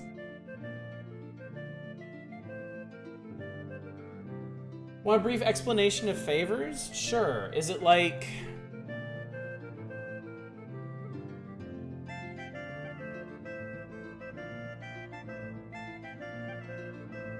So any one of these can come up in diplomacy. So any one of these people can come to us and be like, hey, we're calling this in. We need cows.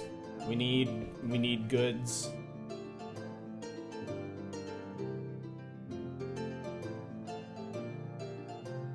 We could ask for a gift of cows and say our favor is what we're calling it. Okay. Okay. Interesting. Not a bad thing either way. Okay. Trade goods are fine, you can't eat them. Bad times can always buy food. Sell some of our horses.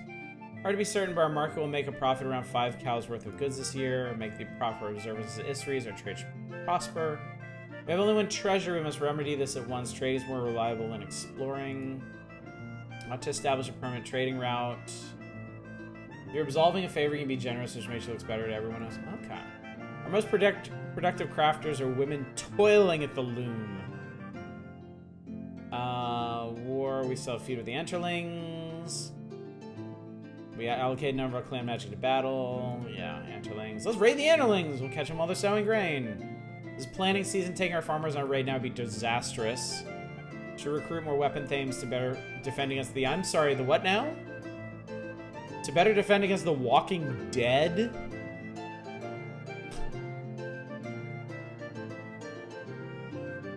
We don't have enough warriors to defend our spells, however, the spirits of our weapon thanes are high.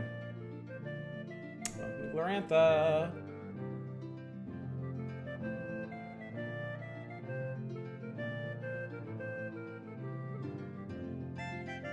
So I could go ahead and recruit some more dudes.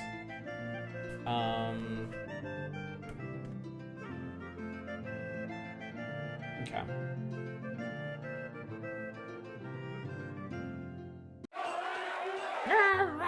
Oh shit, a thing happened. Oh god. One listen, a member of the Stag Hearth Ring comes looking for warriors willing to join a hunting party. Their Tula is being terrorized by a gigantic and dangerous creature called the Black Worm. They'll pay 3 cows worth of goods to each warrior willing to help. They need up to 5 warriors. Send a party. Offer to send warriors but a higher price. Offer to take full responsibility for killing the worm. Refuse. Send warriors to hunt and kill the worm. Interesting. If we talk to the worm and convince it to move along, our ancestors would bless us. Interesting. Ancestors cooperate with dragons. It would be wrong to harm one of their kin. The farmers fear worms. The bravest might be willing to accompany the weapon thanes. There is no law saying we must help everyone menaced by a giant lizard. 4 cows for each warrior as high as she will go. Worms are fearsome creatures.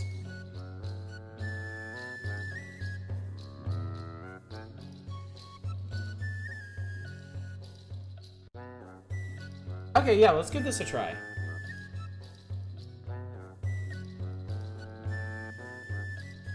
Your law speaker is hilarious. Often he only tells you what the law says and nothing else, just like a real lawyer. Alright, let's try this.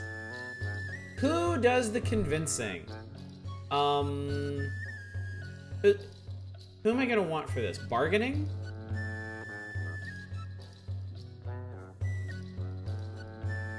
Like, legally, you're within your rights to kill and rob these foreign strangers. Send the old lady? Okay. Animals and bargaining sounds good. Actually, I wonder if this would be... She's got a better spread of stats, so...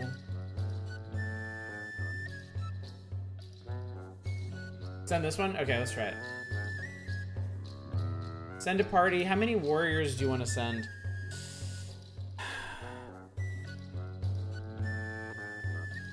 I guess we need to send warriors in case things go badly. Not too many. Not too many, okay.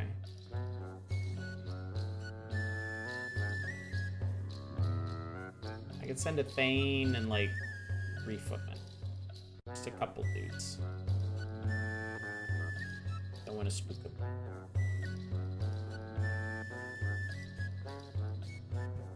Okay, here we go. How much do you want to give the worm? Ooh. Ooh, ooh, ooh, ooh, ooh. Maybe it's hungry. We could give it 1 or 2 cows, maybe? I guess? $20 cattle, 15 goods. Just 15 cows? Do you actually need to send a ton of cows to these dudes? 15 cows? It's a huge black war. Well, I don't... Do like 4... I'm not the law. Let's do 10 cows. A single cow is an appetizer.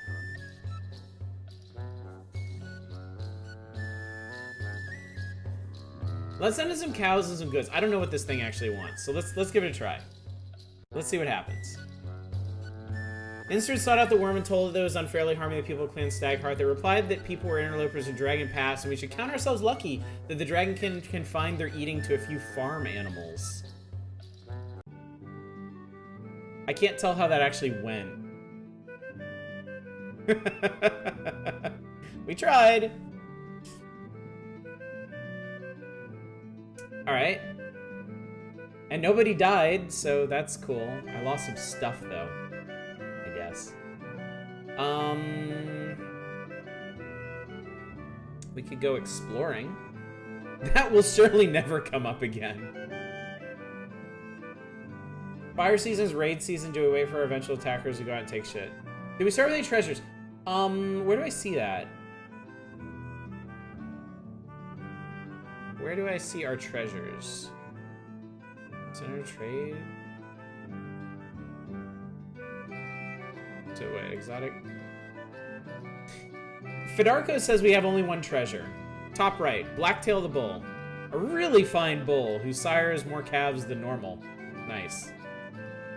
Go you. You can explore your own lands. The world's horniest bull. Let's send out an exploration party. I think that'll be fun.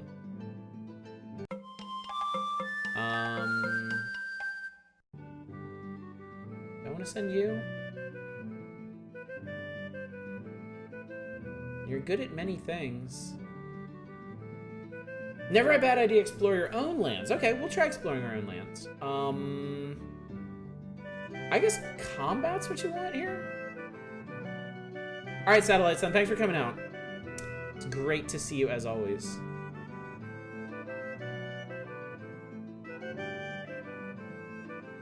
Okay. You're fine.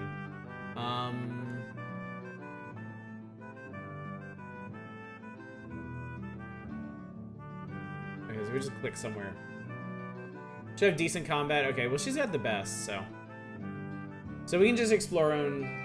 Starts on looking at your lands. White name is us. Okay. So when you say explore your own lands, that means like the NuTang area?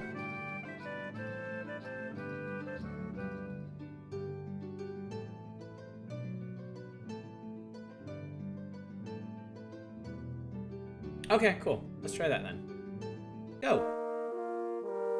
The exploration party was sent to the northwest, found a dingy gray net. They noticed it was magical and brought it back. It'll be useful if we want to capture prisoners in battle. Might be a good idea to trade it away since our ancestors never kept thralls.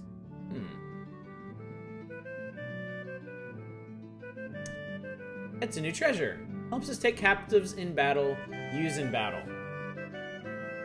I like the idea of trading it away for something, but I don't know what we would actually trade it for, so. This land is new to us, after all. Gonna trade for another treasure! Can I see what treasures people have? The Azarni, known for their collection of ancient texts, they owe us a favor. Known for a large boulder with war powers, we owe them a favor. Known for reforming bandits and outlaws.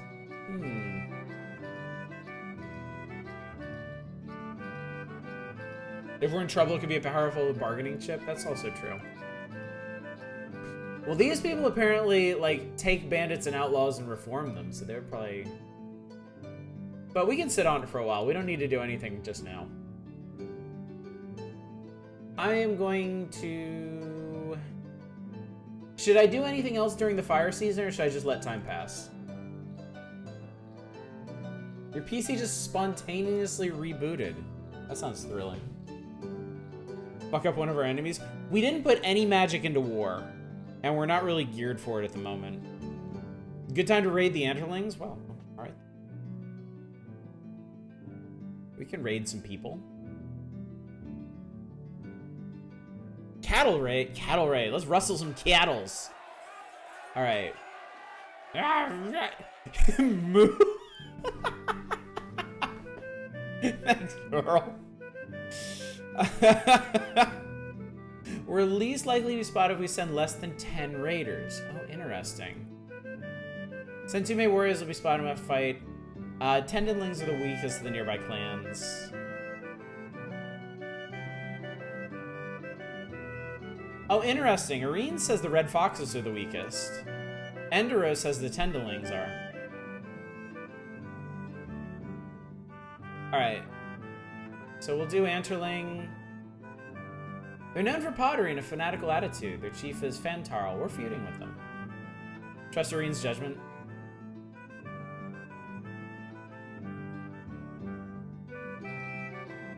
So, what was it? Send less than 10 raiders. So if I sent like 9 weapon thanes, that'd be like ideal, I guess. Let's give it a try.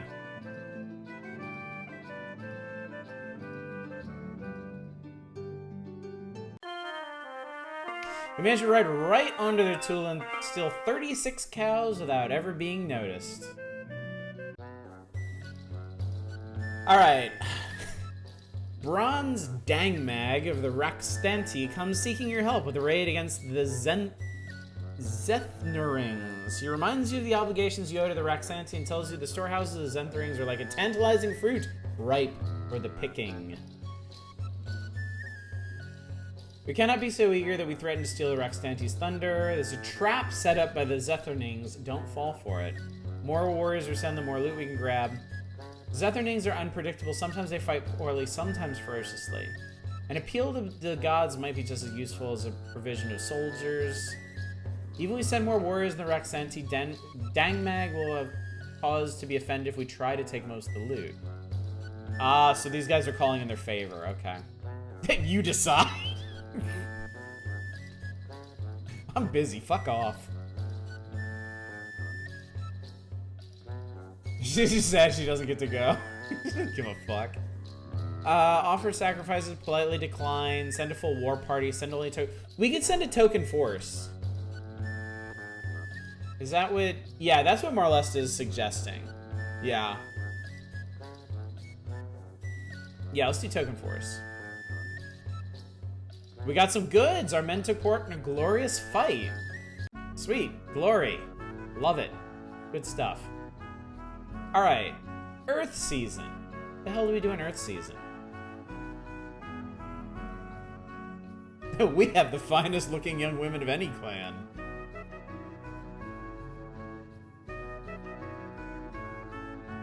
Endero straight up wants to reorganize as a war clan. People are very healthy. I don't have anything to add. And yeah, we're super fertile.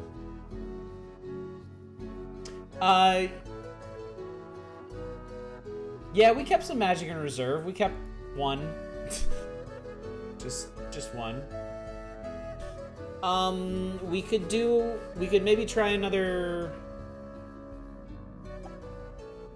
Does this little icon mean we've already done a sacrifice? And like, let's actually, okay. We could do another sacrifice to Orlanth. Yeah, okay, let's do more sacrificing. Lowers your chance not enough to be serious. All right, let's sacrifice. Do it.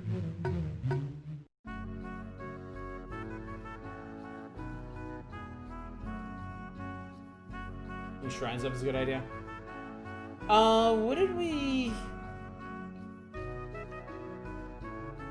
do last time? Was it like 25 goods? Yeah, I think it was 25 goods. 21, 22. All right. We'll highball. Sacrifice. We learned the details of Orlanth and Aroka. We keep getting quests.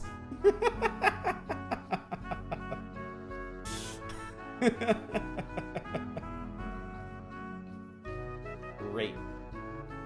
One more time? One more? Okay. Alright. 22 for luck. Repeated number. Okay. We'll do it. Come on, Orlanth, old buddy, don't let me down. Alright, 22 goods. No whammies. Stop telling us the drunk tales. We learned the secrets of making of the Storm Tribe. I heard the weapon thanes, the Varmandi killed the worm, the stag hearts were after us to kill them for them. Many of them were hurt, but they gained a fabulous trophy. Alright, so Mr. Worm ended up dying anyway. The group of ragged outlaws demands your hospitality.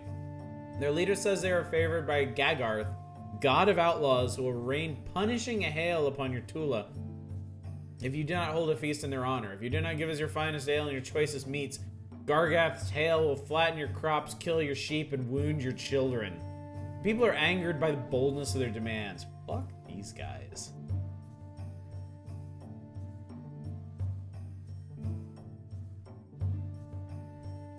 Offer them gifts if they will threaten another clan instead. Oh, I like this. I like Marlesta. She owns. Bad King Urgrain feasted outlaws and neglected his own subjects. Gargath is a malevolent deity who delights even in fighting his own kinfolk of the Storm Tribe. Easily run these scoundrels off. Malevolent deity, they have not proved to us that they can command his wrath. They're outlaws, we can do anything to them we like. Send them pester the Durandings. Yeah, okay. Marlesta and Arene basically agree on the course of action. They just don't agree on who to send them to. So let's offer them gifts that they'll threaten another clan. Let's send them the Anterlings. What do you offer them?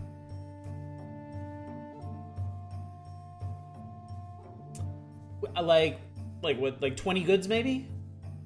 Send them some goods? I think Arene cares more about their general strength while Marlesta is worried about her diplomacy. Use previous amounts as a guideline.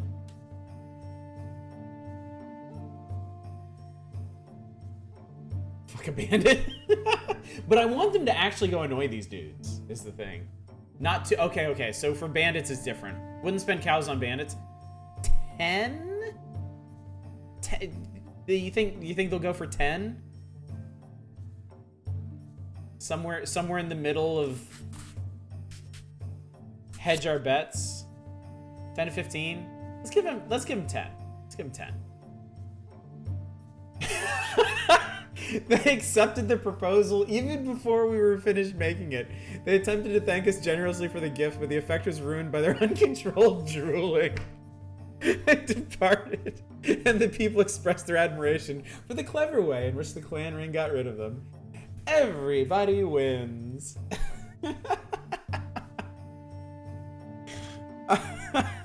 That was really funny. Alright, we're in the dark season now.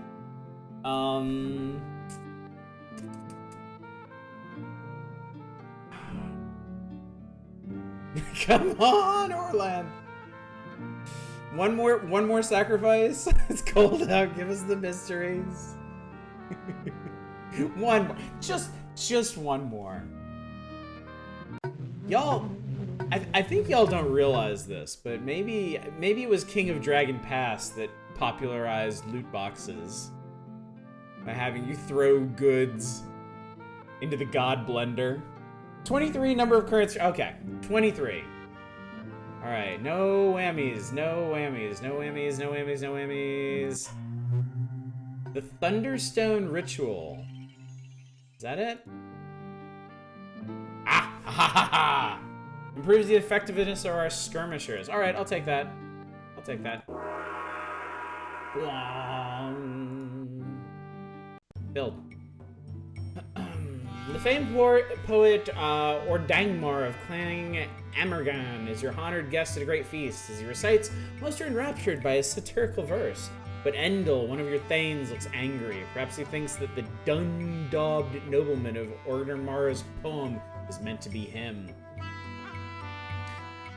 Ordangmar is hurt while under our hospitality, our reputation with the other clans will suffer.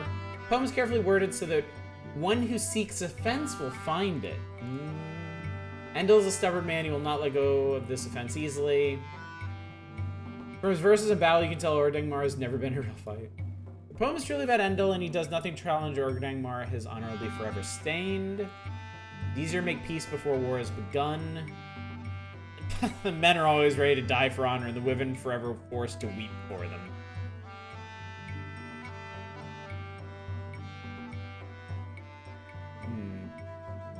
Propose an arm wrestling match? I just realized Orlanth is Dracula backwards. Convince Endel he's in the character. Mind your own business. Most of your ring likes arm wrestling, so do I. Yeah, arm wrestling. Urgh, manly. Ordangmar surprised all and sundry by defeating Endel in arm wrestling match. Endel toasted him many times and paid him the compliment of learning one of his epics. Hey, nice. They're buddies now. That worked out. Alright, welcome to storm season. How we doing? Farmers and weapon thanes are satisfied. I think feast is in order. People are very healthy. Yeah, we seem to be doing okay. We got one shrine up. Storm season is also raiding season, but the weather can turn awry. If we wanted to take a more measured approach to this, I mean, we could always do another cattle raid. The first one went so well. We're down... Huh. We're down a weapon thane. I guess maybe they retired or died of old age. Let's see. Go send a trade mission? We could do that, yeah.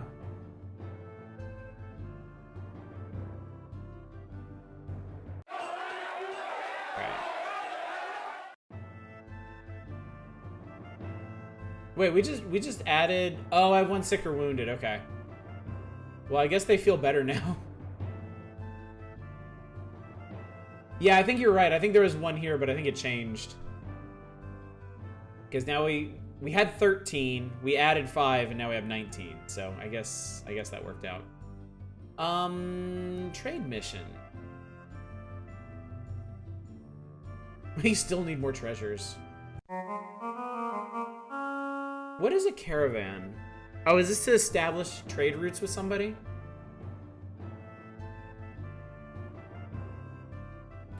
We probably don't want to do this during the storm season. Come to think of it.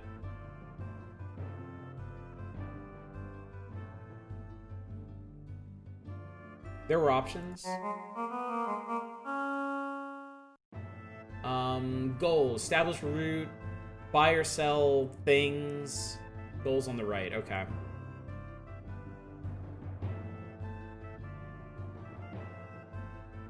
We could send the gray net out to, like, one of our allies. Like...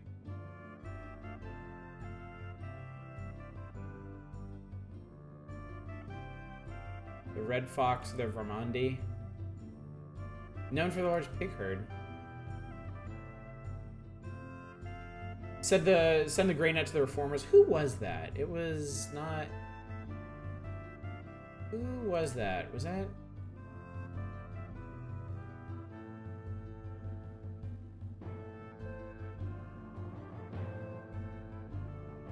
It was Wildcat, I think. I thought we determined sending the slave tool to the slavers was wrong, but they're reforming them. And they have to catch them before they can reform them. Look, it makes sense to me. So we could send out a goal to trade treasure. Pretty far.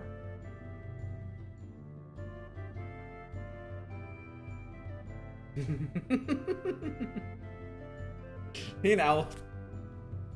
Bobcat has a cool ass nickname. You know that guy's in a biker gang. Who are we sending? Excellent at bargaining.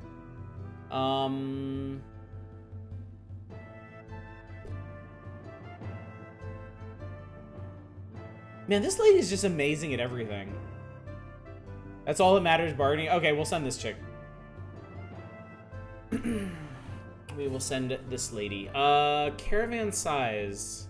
Ever talk good? Does caravan size matter much?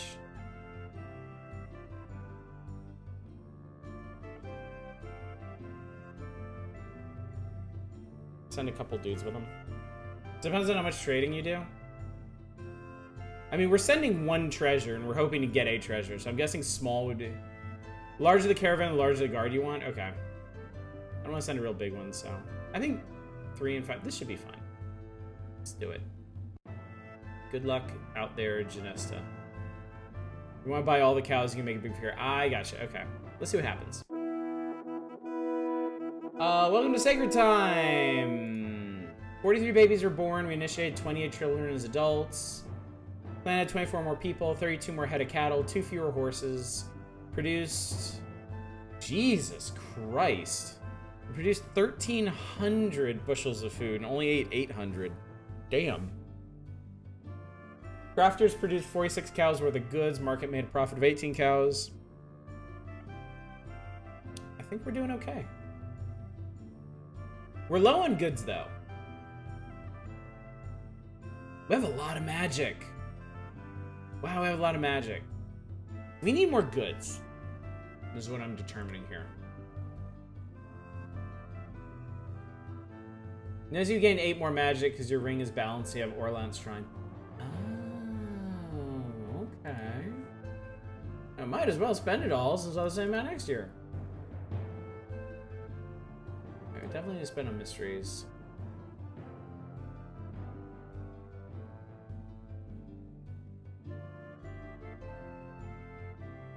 We do know quite a few hero quests. Crops, herds, mysteries.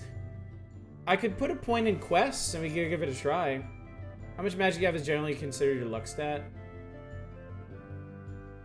So don't bottom out. We could do quest. Do you think I need to, if you're planning to do it, put 2? So we could do 2 in quests and keep 2. And then we could focus on doing quests this year and see what happens. Do 1 less on herds. Okay. 3 in reserve. Yeah, they do seem to be doing quite fine. We did really good on food last year, but I don't know. 3 is okay, not great, but okay to have in reserve.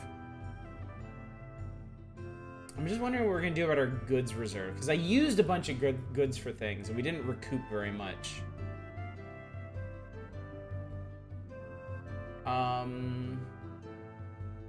Many piglets will be born this year.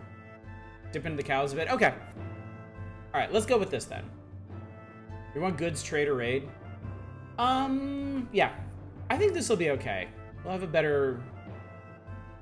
Desktop is visible. Okay, fine. Jesus Christ.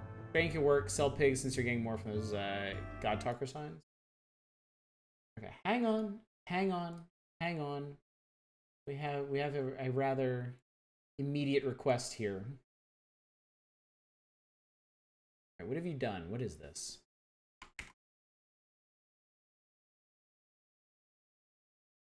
Just a moment. Oh, for fuck's sake. Seriously?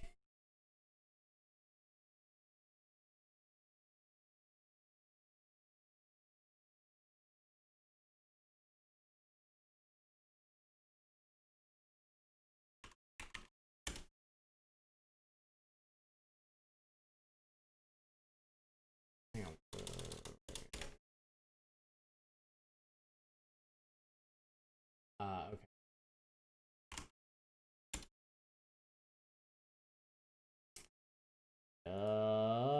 Just a moment. Thank you.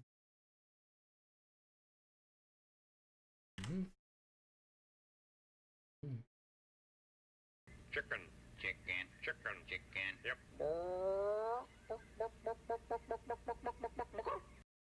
Shut up. Here's what we got. Actually, that looks pretty good centered like that. That'll work.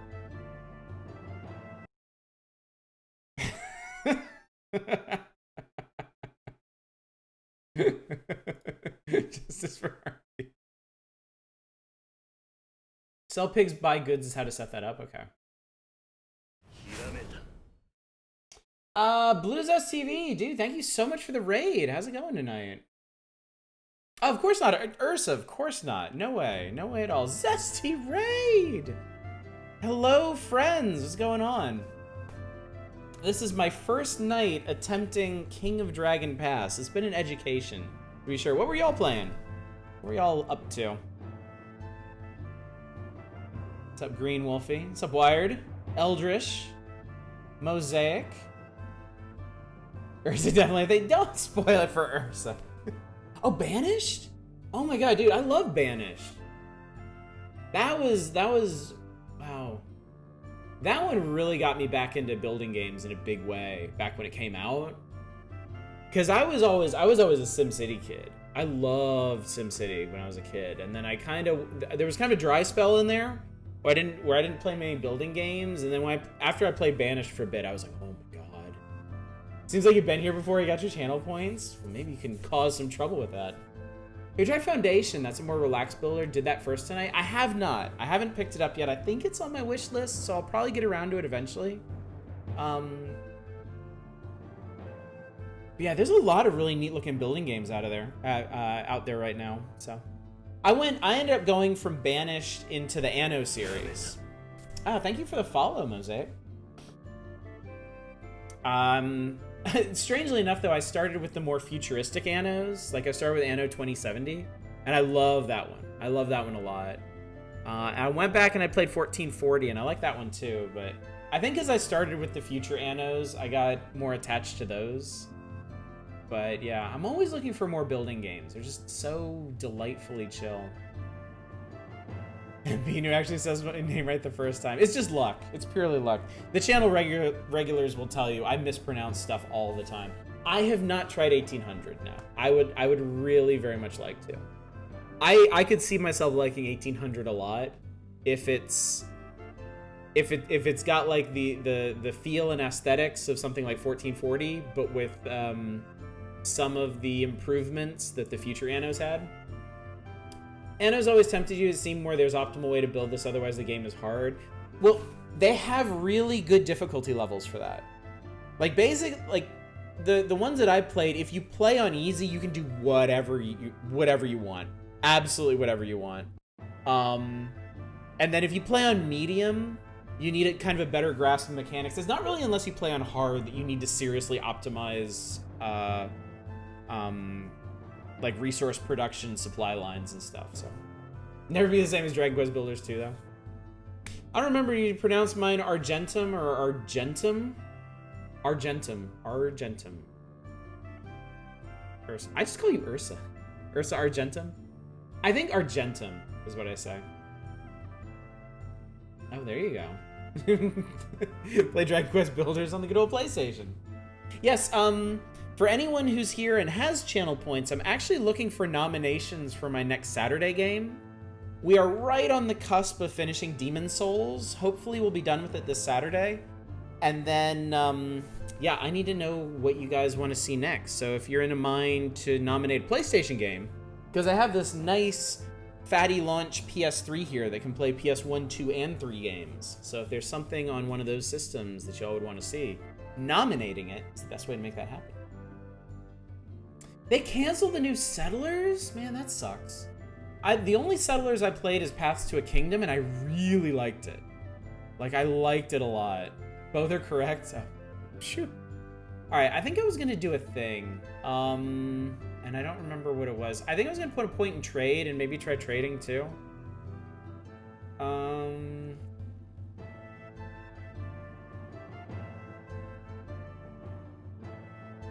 I think I might also take one out of crops. Our Animal Ring member has the most vacant looking around. Ace Combat 4 Shattered Skies on PS2. I never played that one. I started the Ace Combat series with 5, so 4 would actually be a lot of fun. You grew ghost peppers this year? You actually, like, what do you do with them necessarily? Like, you don't just eat them straight, right? Do you, like, grind them up, make them into seasoning for other things, or ears are gonna start flapping? Great. All right, I'm gonna go with this. We're gonna proceed from here. Can't eat them straight up if you like pain. I do not, as it turns out. All right, your trader Janesta arrives in the Wildcat Tula. We sent out Janesta last year, that's right.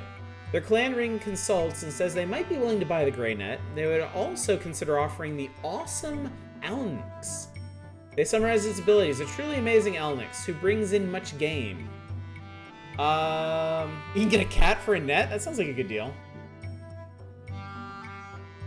I want to trade treasure for treasure, yes. You have anything to say, by the way? Most treasures are worth at least 50 cows. We need not believe Huard's first offer is known to poor mouth in order to get better bargains. Yeah, let's trade for trade. Treasure for treasure. He agrees! We got a what? Truly amazing Elnix who brings in much game. All right, it's right there on the tin. 4 is the high point of the series by critics and players alike. It's the first time you meet Mobius 1 and learn why he's a god. High point of the series? Really? I really liked 5. I thought Shattered Skies was amazing. I actually couldn't figure out what to do with all of them. I thought about making them in the hottest of hot sauces. Just burn your face off, right? Mega Kitty is now ours. Mega Cat, a morning fall. Thanks for the follow, Wired. We got A and B for our literate animal collection. Alright, let's see. Oh, let's check out our farming situation here.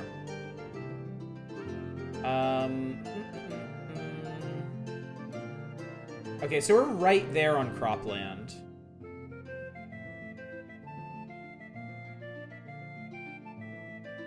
We have a lot of sheep and a lot of pigs. Pigs need 25 hides of wild land. The other livestock need to graze on 29 hides of land. All right, so yeah, we're good right now. We can work through more cropland. All right, well, we'll just boop, boop, boop, boop, boop, boop. Enemies literally panic as they see your friends and all you. Yeah, yeah. Yeah, I played the only Ace Combat games I played are 5 and 6. I saw a bit of 4. My friend played that when I was in college, and it seemed really cool, so I picked up 5 for myself, and I loved 5. I thought 5 was amazing. 6, I really liked the scope of the missions, but the story just wasn't anywhere as good as 5's was, you know? I don't know how you would match the Ghosts of the Rosgrees, but why don't more games ego stroke is the best part? It really is. Well, I mean, it's also like in 5, it's the escalation. It's such a natural ramp up to the story, and it makes you feel like your characters are actually evolving with it. Because you know, when you start, you're like the wet-eared rookies, right? You're like basing out of some random base in the ocean, and you're just like, you know, here's how you bank, here's how you roll. Oh no, we're under attack. Get out of here. It's bad. And then with each of your accomplishments, your opponents are more like, hey, these guys are pretty good. And then after you take down, I think it's after you take down that super sub, the one that can nuke out entire sections of the sky. Then they're like, then when you show up in missions, they're like, oh God, it's them. Oh God, no. Yeah. Oh yeah, and the end of 5 is amazing because the penultimate mission feels like the final mission, and then they're like, nope, we got more. And then the final mission is just like, Jesus Christ. 4 is even better. Okay, I gotta play it sometime. I gotta see if you're serious about this. Alright, I am tempted... I'm tempted to go ahead and send out another... Well, you know... I'm tempted to send out another trade caravan. This time send it to somebody who owes us and maybe get like a really favorable deal. Yeah, let's get some goods. Almost say get a different blessing for Uroks because make more people die is pretty garbage. We can do that too. I want to get goods first because I feel like we're running so low on them.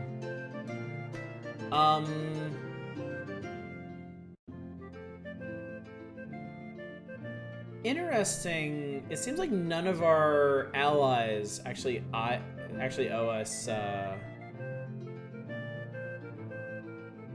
And Zarni is very close.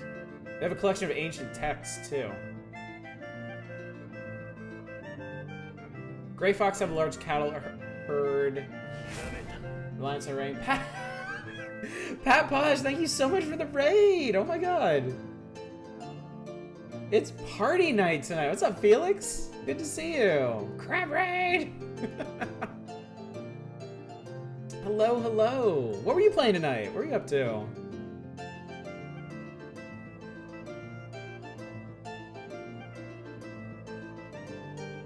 Yeah, let's try Zarni. Pat Ray. Man, we're really getting there with the December community night thing. 3/4 of the way there. Ghost Runner was supposed to be a short stream. Yeah, that's not gonna happen.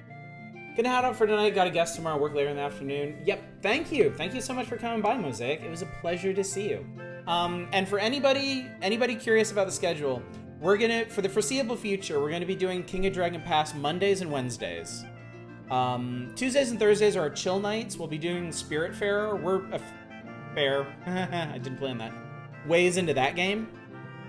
Friday night, we're doing Deep Rock Galactic multiplayer with viewers. So if you're into Deep Rock Galactic, definitely be. Hey, what's up, Chris? Good to see you. Yeah, we're doing Deep Rock Galactic on Friday. If you want to play with us, jump in. All right, 9 p.m. Pacific, we'll be starting. My pleasure, Shiagratham. I think I got that. I'm gonna pretend I got that. And then on Saturday, I'm hoping to finish Demon Souls. I'm right at the final boss. Old Demon Souls. I'm not getting PS5 yet. And then after that, I'm gonna start a new PlayStation 1 game that I'm being very coy about because I know everybody loves it. May or may not be one of your favorite games. I've only scratched the surface of it, so I'm really, really looking forward to Friday night. Get some people to actually teach me what I should be doing. So yeah, it's gonna be a good week. This, honestly, King of Dragon Pass has been like more fun than I was expecting. Like this is actually really entertaining. At some point, I hope to get a bit swifter about making decisions and such, so we can get to more good events. All right, so we want to sell. I think the plan was to sell cattle and buy goods. Horses? I guess we're not using too many horses. We'll do a medium caravan. Do not sell your cattle. Use the management stuff eventually, and then we can burn through the random events. That's what I'm hoping, yeah. So we're hoarding our cattle then? I'm gonna send some more people with these folks. Hopefully that'll be enough. Should we do a big caravan? It's just I forget what season it is.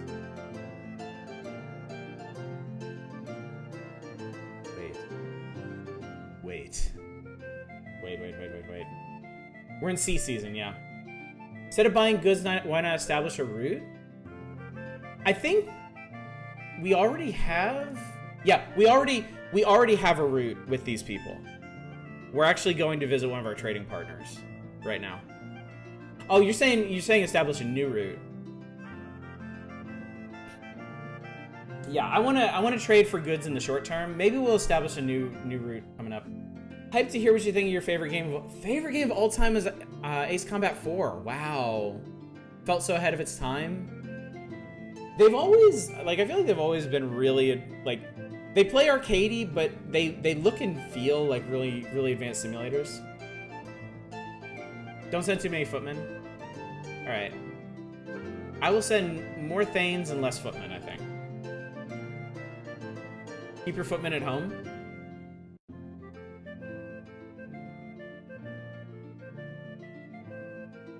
All right, let's try this. I don't want to agonize over this too much. Yeah, the footmen are planners. That's what I want. Okay, that's what I was worried about. Planting season, the footmen are farmers. So yeah, we'll leave them all at home. I don't want to screw that. I think during the tutorial game, I think we had a crop shortfall because I raided during the planting season. Because the tutorial told me to. All right, let's try this. All right. Emissaries from the faraway Apple clan petition you for help. Their corner Dragon Pass is plagued by drought. Before the drought spreads, they want to sponsor a hero quest in which a great holy warrior of Orlanth will enter the God Plane. There he will help Orlanth rescue the rain god Heller from the belly of Aroka the dragon. They want you to lend your prayers to the ritual that opens the door to the timeless realm of the gods. What? If we show appropriate generosity, we'll gain the respect of clans both near and far. Harmas Barefoot's successful hero quest saved the world from Baj. Carson Fredrickson's spectacular failure caused stars to fall on his people. No sign of drought here. The mere thought of one sense chills up my spine. There's no sign of drought here. More worshippers we send, the more we deplete our own magic, which is at a low ebb. Supporting will deplete our magic. Okay. Ace Combat starts at arcade. Yeah, Ace Combat 2. Ace Combat 22. One of them is called Electrosphere, isn't it? Worshippers are still your planters. Okay.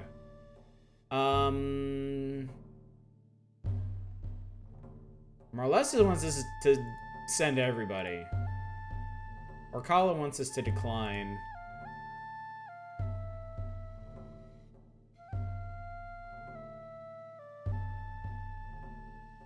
Promise to sack. The decliner planning on our own sometime this... Does the sacrifice require magic?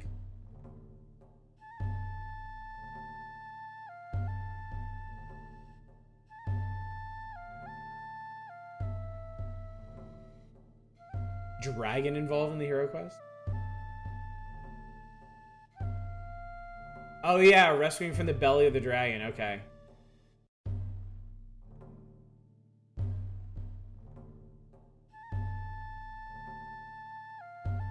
We will decline because our magic is at a low ebb. Priestess spent the night talking with our women before continuing her quest elsewhere in Dragon Pass.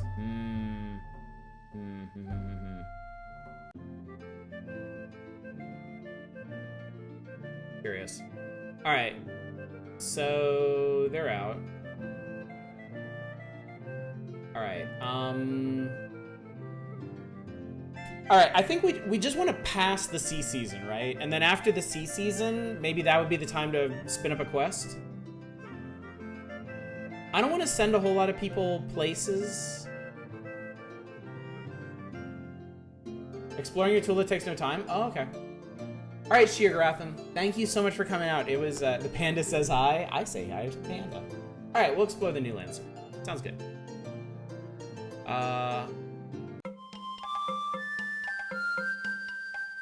I guess we can just send a handful of Thanes.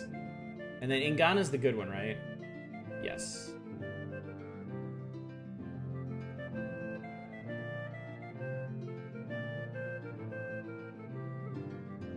Explore this corner. Okay. And go! Oh my. I look upset. The warriors of our clan come to complain. There are too few warriors now, says Barngratis, their spokesman. Our patrols are stretched too thin. We cannot protect all the land, herds, and people, and the other clans know it. Normally we could train Carls to become weapon thanes, but none of the Carls are ready yet.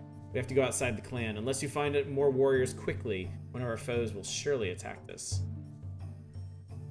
Because we sent out all the thanes, is that why? Precedent does not forbid us from forgiving outlaws, but we must remember that most such people were outlawed for good reason.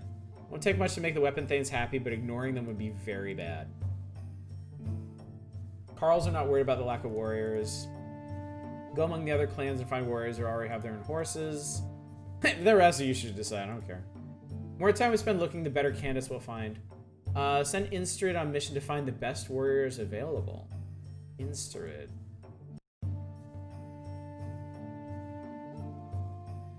Yeah, let's do that. Ace Combat 2, 22, 3 Electrosphere, 4 Shroud Skies, 5 Unsung War, 0 Balkan War, Liberation War, Skies Unknown. It's a stack thing. Quickly find new warriors, build a morale, listen to them do nothing, take on new warriors on this quality. Okay, we'll find the best warriors available. For how many seasons do you tell her to stay out on this mission? Hope the Thanes come back before fire season. How many seasons do we have? Which one is Insterid? She's not on the ring. 5 go big or go home. She's just one of our random people, I think. So we could, she might be the really good one. She might be the one that's like amazing at everything. I think, yeah, I think it's a lady that's amazing at everything. I have no idea what I'm talking about, but I'm really passionate about 5. Same 5? Let's do it. Let's go big. Let's do it. Let's do it. I mean, she might find like the god king of warriors if we send her out there that long. All right. Janessa's caravan to there, Zarni is blocked by a group of desperate bandits. Her forces are slightly outnumbered. What should Janessa do? Bargain, kill, protect this trade goods, save herself and her escort. Forces are slightly outnumbered. Yeah, we did set a bunch of weapon thanes with her. So maybe kill him? Fuck him up. Alright, let's do it. Turned out there were more bandits hiding up in the trees. They attacked from behind, causing much damage.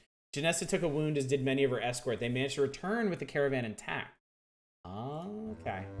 Oh boy. While exploring in the west, members of your clan encounter a drooling, wide-eyed hermit dressed in a suit of bark. He froths at the mouth, dances a little jig, and then says, "Ah, you're from the NuTang clan. The spirits have whispered things about you. You're headed for doom. Doom, I say. Snakes will infest your Tula. This will be but the first of many catastrophes to befall you. The only way to stop this is to sacrifice a thrall to Kolat, the spirit-herding god. If you do not have a thrall, you must sacrifice a treasure. If you do not have a treasure, you must sacrifice 10 cows. If you do not have 10 cows, you must sacrifice 5 horses."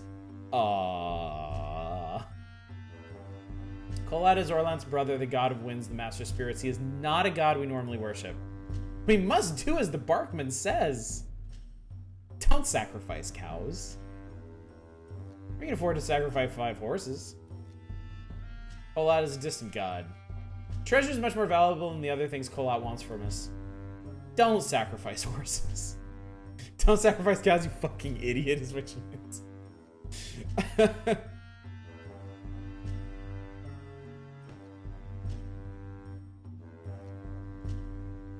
Horses?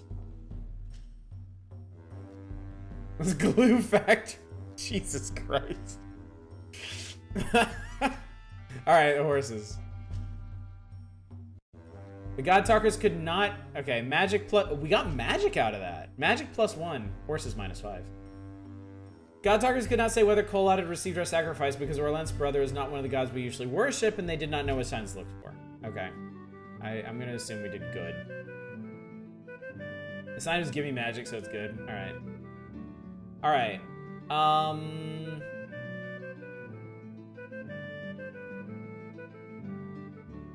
None of our weapon thanes died. And none of them are wounded either. One of them is sick, that's it.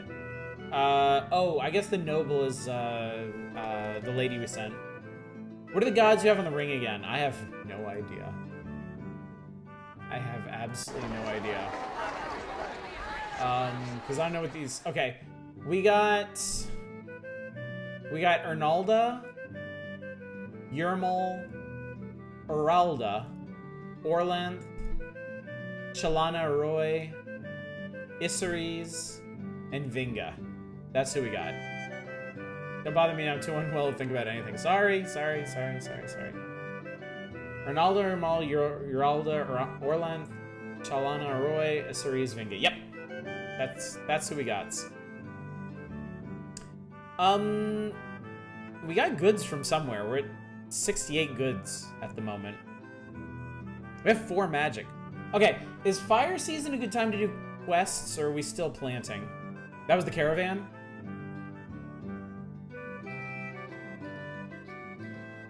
Notepad window with some stats. Fire is raiding season. Fire season planes over. It's raid time days. You can quest too. Well, I guess there's not going to be a particularly good time. They pasted in like the god list and stuff we're tracking. Okay. Hang on 1 second. We need. Oh, right. I have notepad. Cold months are usually the season for burning it all down. Hang on. Let me make sure this is okay.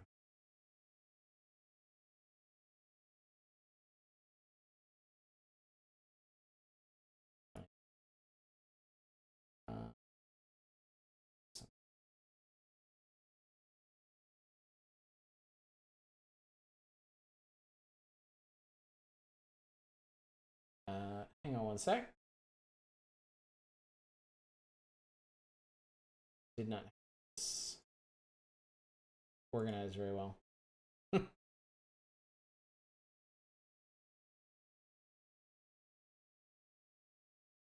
I have some really dumb notes. Okay, cool. Take notes in paint. Shut up. I'm not taking notes in paint. Okay. Stick this over here. All right, so the ring has these guys. Okay. Harvest Moon, a machine for horses. God, I missed that. Cold months are usually decent questing time. Fire is a good time to be away. Cold for sacrificing and questing seem good. Okay. So we could go raid somebody.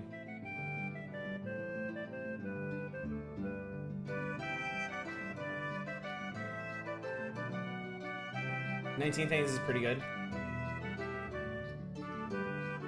Feud with the Enterlings. Select all, edit, convert. Is that bothering you?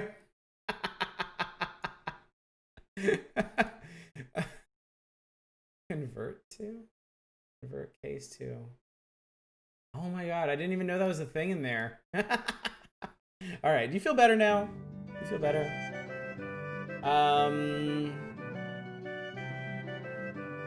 Spring for seeding and breeding, summer for growing and training, fall for harvesting and hunting. We're gonna burn all to the ground and hole up in your castles. We need more horses, Anterlings. That's true, we didn't allocate any of our magic to battle. We can spare the farmers for raid. Morale is high. You can't use magic in the battle itself. Do we want to do a cattle raid, or do we want to do a real raid? Do we want to just, like, wreck somebody? Have a good one, Pat Posh. Thanks again for the raid. The friendly raid, not the fuck 'em up raid that we're gonna do. Want to beat up neighbors on a regular basis, let them forget. Well said. Well said. So everyone... Alright. Yeah, let's real raid. Let's do it. Alright. Mess up some Anterlings. Alright,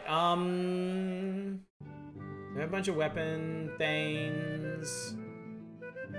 Send a whole bunch of footmen. Fuck up the Anterlings so they pay us tribute. Yeah, war crimes, wait, Alright. Let's try... They started it. Alright, let's try this.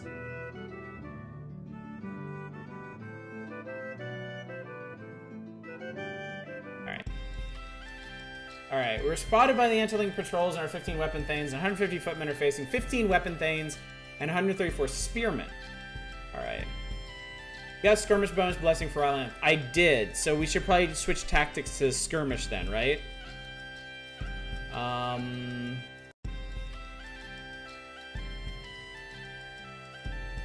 I can pump some magic into this. Maybe just one? One magic for this and save the rest for questing later?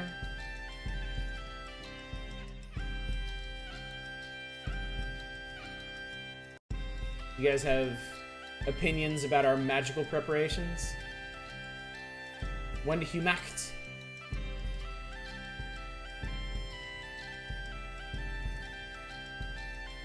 Sack to Orlanth if you're... Okay, definitely at least one magic. Yeah. Yeah, Orlanth gave us the bonus to Skirb. Okay. We could try that. Alright, let's try this. We tried to hold them off with missile fire, but the Enterlings managed to use the terrain to outflank us. There was a terrific fight. Their war magic was stronger than ours, but we were not dismayed. We drove the Enterlings from the battlefield and were able to plunder their Tula. We captured 25 cows and 5 horses. Through their healing magics, our auxiliaries kept 1 warrior from dying and patched up 6 of the wounded. So we lost 1 weapon thane and 3 footmen. We messed them up pretty good.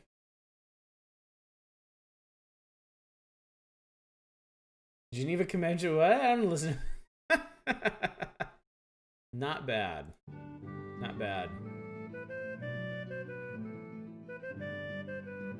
Can I... How many more can we grab? Never sacrifice on the battlefield, usually just give them a chance to fuck it up. Really? Interesting. What platform are you on? You can install an IRC client. Oh yeah. Don't hit the same target repeatedly? Okay. We can go raid somebody else next time. I'm gonna grab some more weapon things, I think.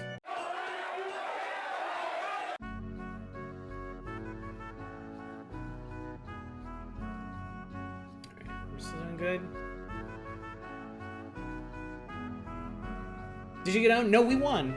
We won. We got spoils. Earth season time to harvest? Okay. Everyone good? So we should just... I'm guessing we should just...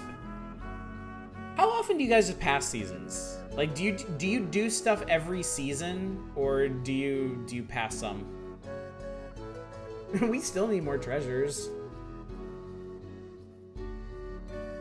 There's usually something to do.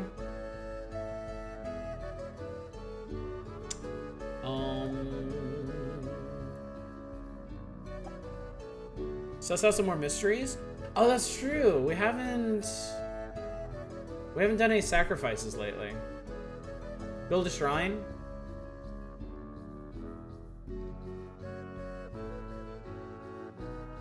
Oh, you guys were suggesting doing an Uruk sacrifice to get a different mystery. Learn a different Uruk's mystery. Okay, let's try that. Sure.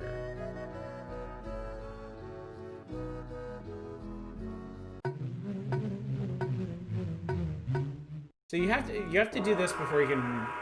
Oh, you have to reduce. Okay. Do you care that much about chaos right now?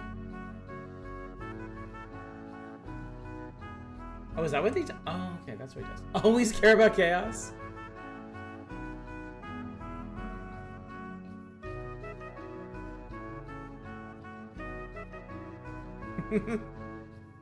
Warn about chaos incursions. Choose our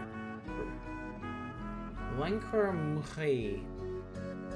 Knowing God of law speaking helps divine the truth. Helps our dealings with other clans, aids in legal cases. Okay, let me see what this stuff does. Ancestors' protection against evil spirits. This is plowing. Hastens recovery of sick people. I mean, I think I could actually just go ahead and build Shalana Roy's shrine. I just glanced at chat. The first thing I see is, that's right, always stick your bull dick in chaos. Don't upgrade the shrine, just learn a new mystery. Having a bigger shrine that's Orlanth's is bad juju. Need to know how to deal with chaos before it comes up a problem. Elegant Frost, thank you so much for the raid. What's going on, buddy? This is the third raid tonight. You all are amazing. Thank you so much. Hero Lancor are nice. Lancor is good for exploration. Oh, that could be cool. Yeah, no, actually, we follow. Our main goddess is Arnalda. Yeah. Yeah, we have Arnalda. First important event was Lancor with the bones, so maybe we should do Lancor. This could be interesting. It's going good, Elegant. How you doing? What were you playing tonight? What were you up to? Yeah. So like Arnalda and Lancor are like our actual two. Arnalda, Lancor, and Urox are our two big ones. Because yeah. We don't have a shrine to Lancor, so maybe we should try this. Playing Divinity Original Sin 2, man, I gotta get around to the original Sin games at some point. Some of my friends have just absolutely raved about them. Those 3 god names are 2 main gods, 10 out of 10. Look, work in mysterious ways, etc., etc., etc. Let's see. Skeletons demand truth. So I don't even need to sacrifice anything. I could just build the shrine for the permanent blessing.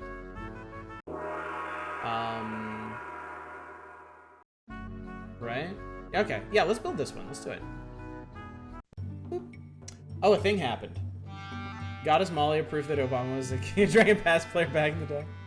Valensta, a young woman of the Varmandi clan, comes to you seeking refuge. My father, Arendal, chief of the Varmandi, insists that I marry a man who dishonored me. I am not so foolish as to demand that I choose my husband, but I will not wed a man who should be outlawed. Will you protect me from this unjust marriage? Her clan will be slighted if we aid her and obligated to us if we return her to them. Ooh. There's something behind that girl's eyes that I quite... Oh god. Kirol wants her... Okay, we're not doing that. Heinvar Humatskin dishonored the daughter of Advast Hardmouth. To avoid a feud, he married the girl to Humatskin and thereby caused a worse feud with Clan Damasti, which sheltered her. If it comes to a feud, we can beat him. The precedents conflict. Her father, in concert with his ring, decides who she marries, but he should not marry her to one who has dishonored her.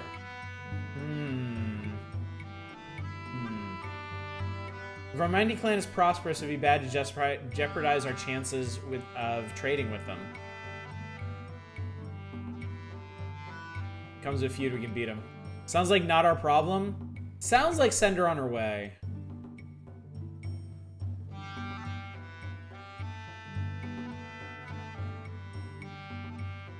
Don't make her marry the bad guy. The you want to adopt her?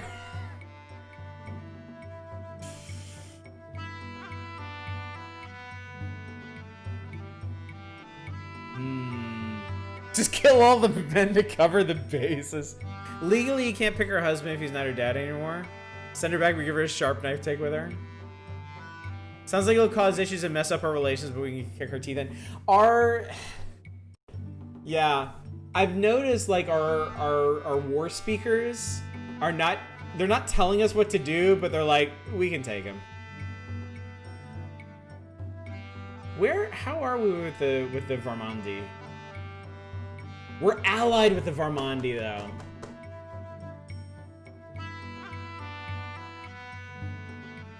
Marry her to the guy on the ring? Offer to one of your high-ranking young men or adopt. Go big whichever way, either take her back or marry Noble.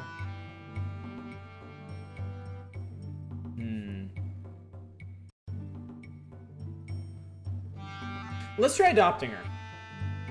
I like this plan. I'm sold on this plan. Let's see what happens. Some of the people remarked that this act would win us no favor with the Varmandi. Yeah, we'll see what happens. In terms of relations... I mean, nothing's changed yet, but... Just wait for it. Adopting is legal trickery, but could work. Alright, Earth season. This is harvest, right? My dad wants me to marry a defiler. Ain't your daddy no more? It's one way to solve it. Alright, so we don't want to send anybody out right now. I think I'm just gonna pass the time on this one, I think. I don't think I want anybody to do anything. And then maybe we can try a quest after this. Oh yeah, explore. Explore's a good idea, because the Thanes aren't doing anything. I always forget about exploring.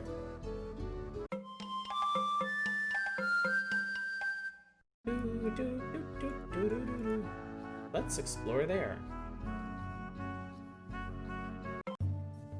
While on an exploration mission, Ngana and her companions are confronted by warriors of the Tendaling clan, who claim you're trespassing on their Tula. Because you have not given us the greeting, you must be here to rob us. It appears that their force outnumbers yours slightly. It's a good thing we brought some well-made jewelry with us, about 10 cows worth to solve this misunderstanding. We could give them the Orlanthe greeting. I don't see a problem with that. Alright, Blue Zest, thank you again so much for coming out. Thank you for the raid. Hope you have a good one. Did you click on someone else's Tula? I might have. I guess I did.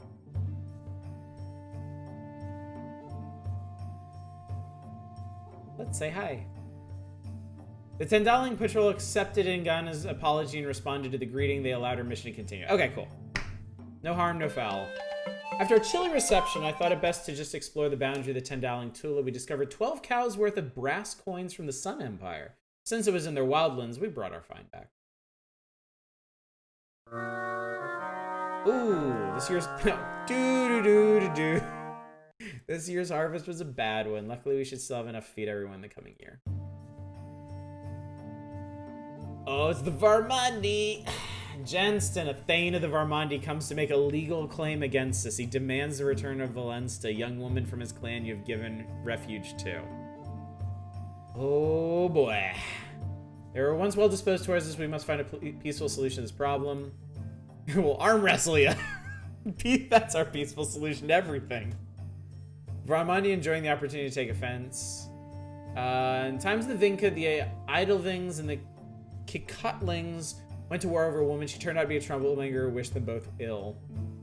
Pay no heed to Jensen's threats. We can beat them on the field of battle. I'll go along with the Ring's decision. Offer them at least 10 cows. Offer at least 5. I love this ring.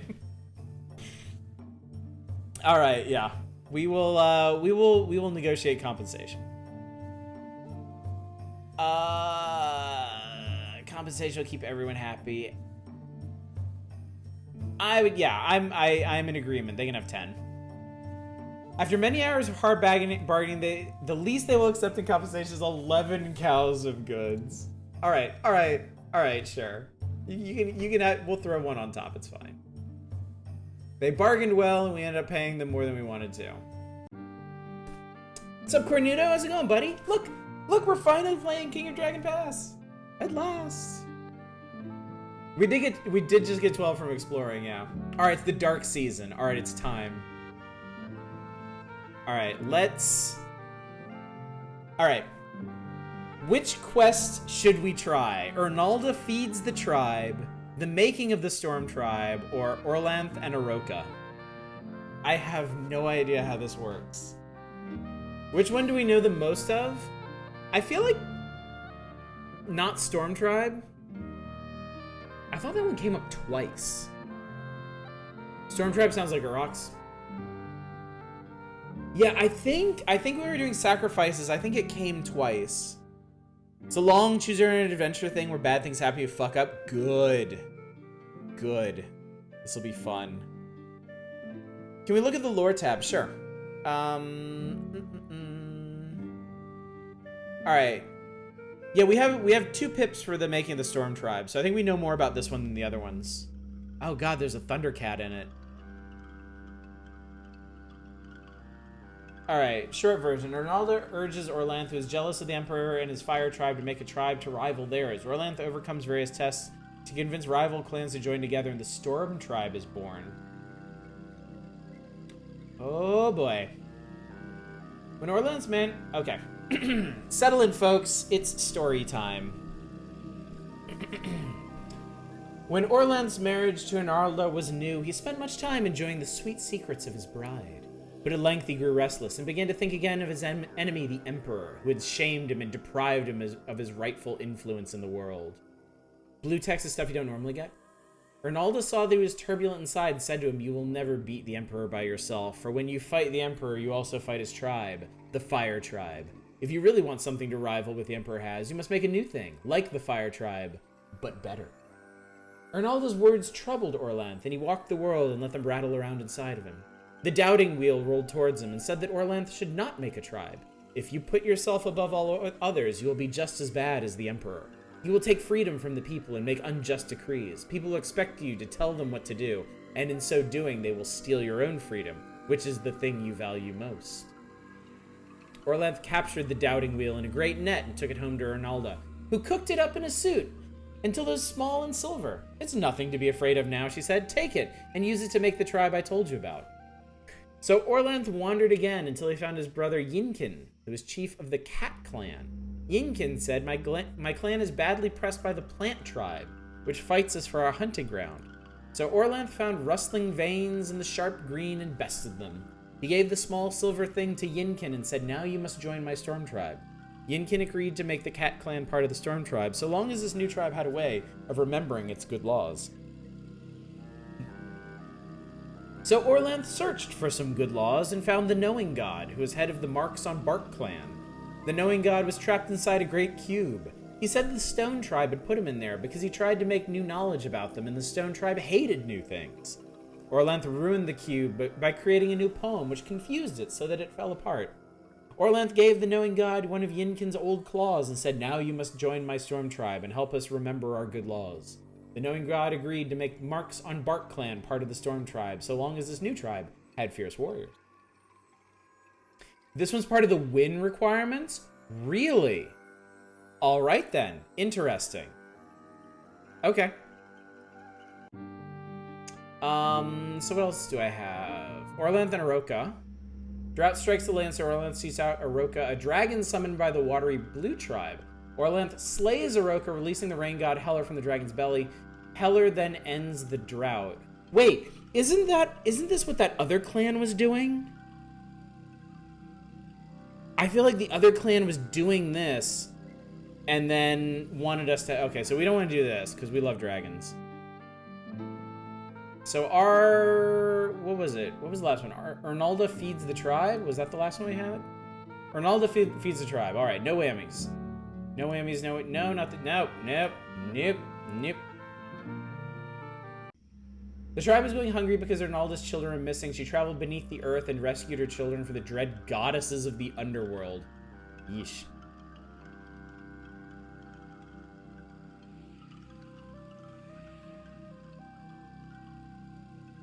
We had a bad harvest, we still have enough to eat. What's up, Fury Fighter?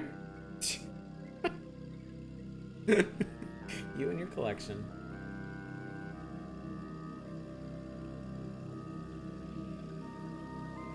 There's a lot of anime.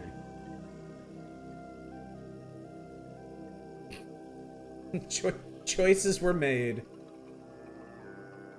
Alright.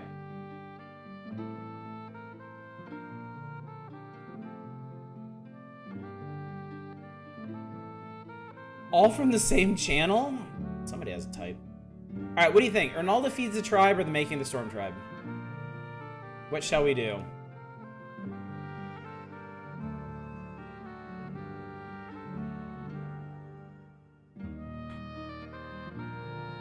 Let's just do Storm Tribe? Alright, let's do it.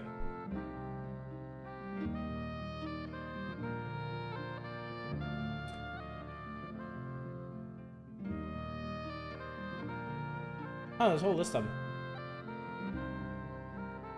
Storm Tribe is safest because we know the secrets. Make sure the quester is Orlanth.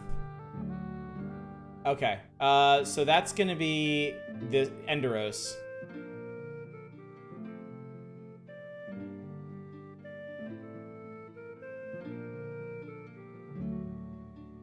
Alright, how do I...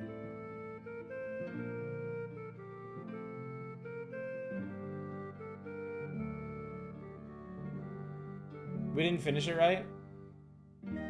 Huh, there's actually...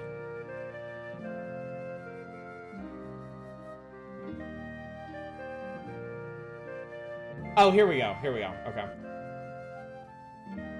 So we want...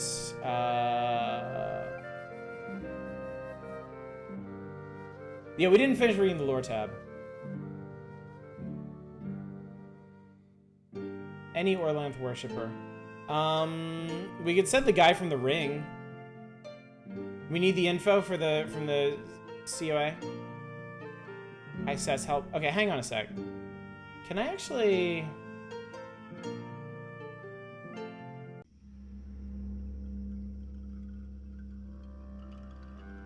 I can't copy paste. You remember most of it? Okay. You believe you can review it in the quest? Hopefully. Because this is a lot of shit to memorize if you can't. Alright, let's do it. Alright. Alright.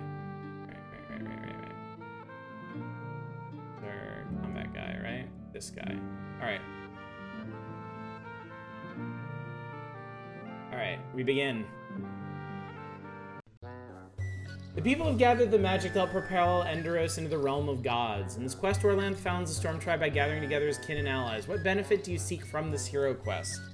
Gain Orlanth's blessing for tribe making, make the quest for a strong leader, improve the reputation of the clan, improve the political abilities of clan leaders. You summarize the blue bits? Thank you, Ursa.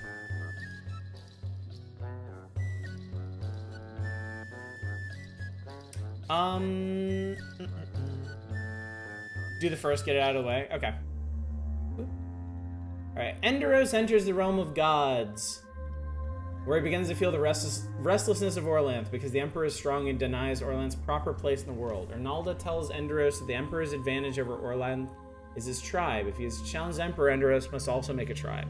Enderos goes wandering, considering her words, until the doubting wheel rose up. It tells Enderos not to make a tribe. You put yourself above all others, you'll be just as bad as the Emperor. People will expect you to tell them what to do, and in doing so, they will steal your own freedom, the thing you value most. I believe it was catch the doubting wheel in a net, right? I will catch you and my wife will make you into soup. Use the net. Alright. We threw the net over, the doubting wheel shrank down and became a tiny thing, small enough for Enderos to put in his purse.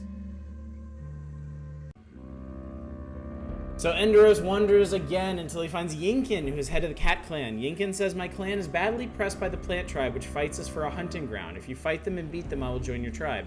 Enderos faces the Plant Tribe champions Rustling Veins and the Sharp Green. Oh, I forget this. He fought both? Yeah, it does seem like we can't consult the story. Okay. Fight both. He tore off the many feet of Rustling Veins, which gave it sustenance. He blunted the many swords of Sharp Green, which gave it power. The Plant Tribe was defeated, and Yinkin said that his Cat Clan would join the Storm Tribe, provided it finds a way to remember its good laws. Even the right answer can fail if the quester sucks. Okay.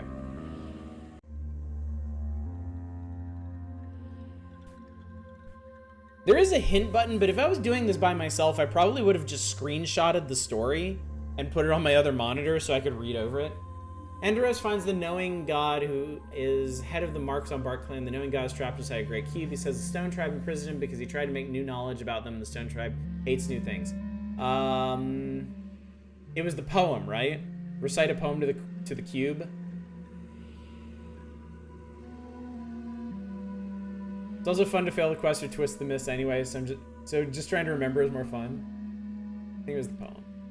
What kind of poem? A poem about square things becoming round, a poem about storm people beating stone people. I think it was this one. Oh, it was confusing and new. A poem no one had ever heard before? I guess that would be new.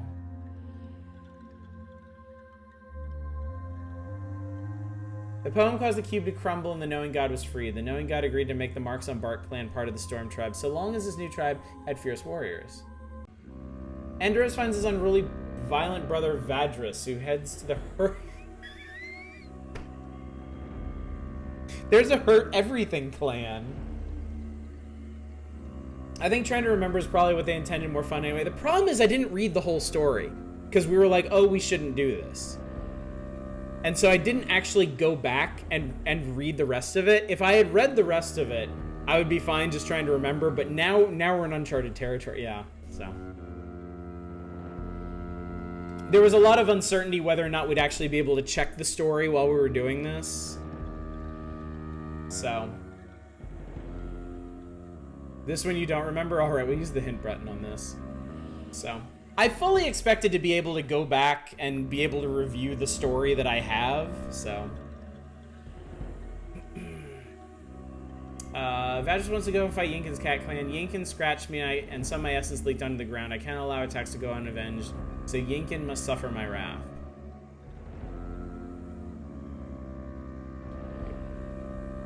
Oh, the hint is just this.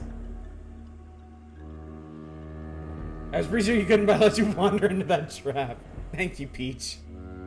Thank you so much.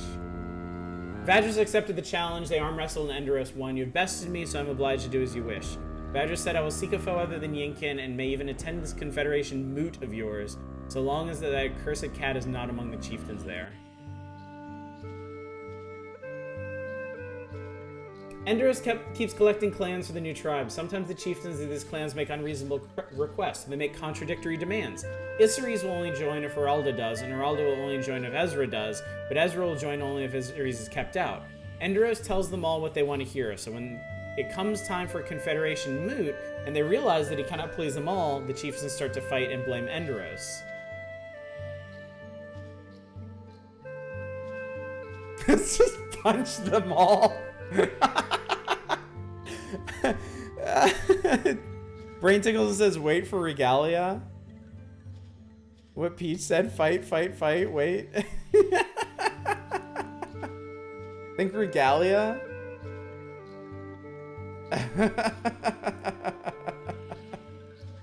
Regalia sounds like the real answer.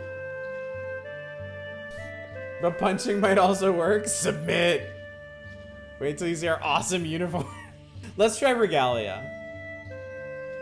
I could fight.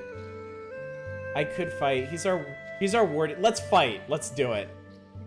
They were quite ready to do this, and Enderos was preparing for the battle when Arnalda brought him implements of tribal regalia. She brought the chest of torques, which he could gift the clan leaders. She brought the Hall of Understanding, where people would settle their differences by talking them out. She brought the Crown of Authority, which made people respect his sacral powers and pledge allegiance to them. Most of the clans agreed to make the tribe, but there were still some who were stubborn. Arnalda's like, no, dumbass, just do this. Then the warriors of the Night Tribe come and attack the quarreling clans. Call for peace, direct the others to fight, lead the fight against them. I'm pretty sure we lead the fight. I'm saying we lead the fight. You got it wrong, but your quest are as much good with God Lady. Yeah, I like that. Fight, fight, fight, fight, fight!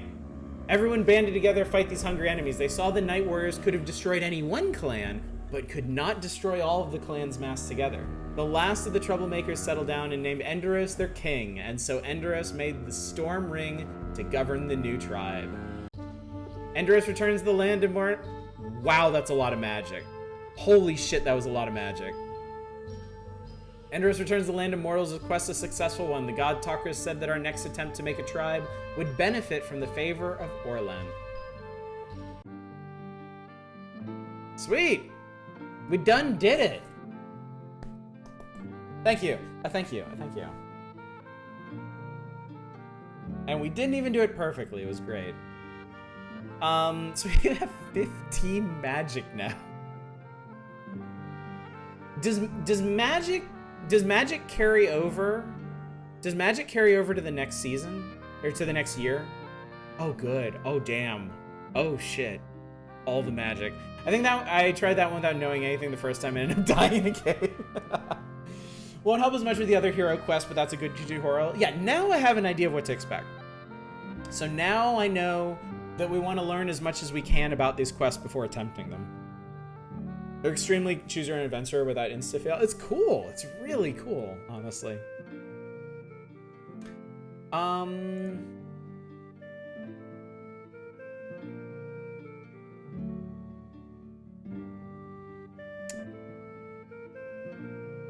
So yeah, I guess. What you said about wrong answers still sometimes working? Yeah. Choosing the correct option is no guarantee of success. Right, because it depends on the stats of the person that you sent, yeah? Like, I'm pretty sure the fight everybody response was the wrong one. But it might have, like, that one might have just been, like, close enough. Or it might have been because our dude was actually a fighter and was, like, really competent.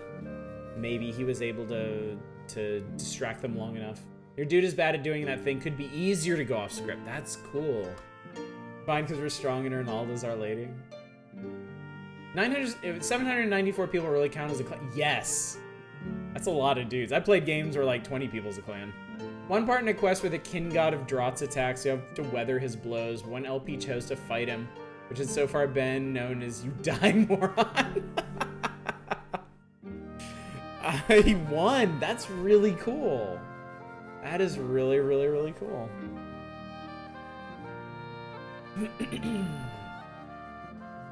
All right, I think we're good. I don't think there's a whole lot left to do. So maybe we should roll on to the next season, allocate our magic, and then I'm probably good for the night. This is a lot of talking. I think I'm gonna need to bring much taller drinks on Wednesday. He came back with a sword. Everyone's like, what the fuck? That's not how the story goes. That's really cool. They kind of shrugged and went with it, naming Windslayer. That's so cool. Yeah, I need a 40 ounce for Wednesday, clearly. Yeah, I'm so quiet normally. Edward 40. Yeah. All right. You're requesting get fucking weird. Oh, a thing happened. Oh God. Oh God. Does this happen at the end of every first year? Scouting party discover. Well, I know what happens if you fuck with the ducks. The game crashes. Okay. Scouting party discovers rich farmland not far from your stead is inhabited by strange beast folk who behave sort of like normal or land thing calls themselves the Rune Ducks. For once, both warriors and Carls agree it'd be a fine thing to drive these small inhuman creatures from this fertile valley and claim it as your own. It's an insta-lost path to attack them.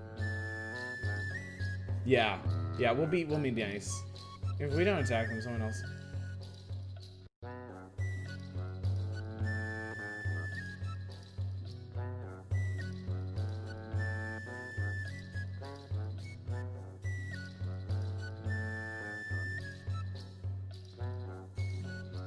Demand tribute, not so much they feel resistance the only options. Better to game something for no effort than everything. Yeah, let's do Peace Pact. The clan didn't like that. Ducks accepted and gave our clan a place of honor in their songs. They said they would also praise us to their kin in the swamp. Cool. Alright. Oh, it's the storm season now. Remember when I said zombies and skeletons roam the marshes? Guess who? Few hidden ways to get special game overs. Pissing off the ducks is one of them. If you attack the ducks, they achieve chim and crash your PC reality. Alright, I guess we have one more season to screw around in. The storm season. Kind of want to explore again. Exploring is fun. Oh, hang on. Where are we on Thanes? Hire a few more Thanes.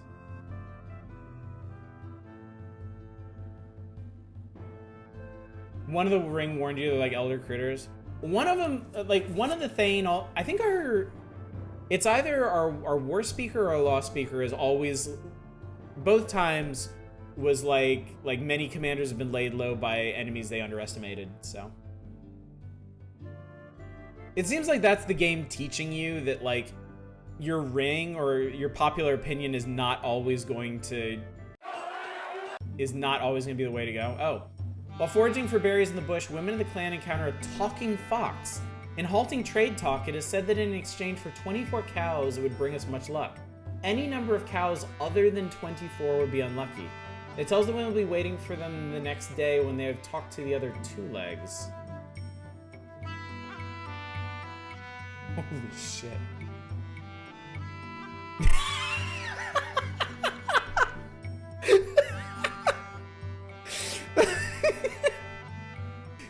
no.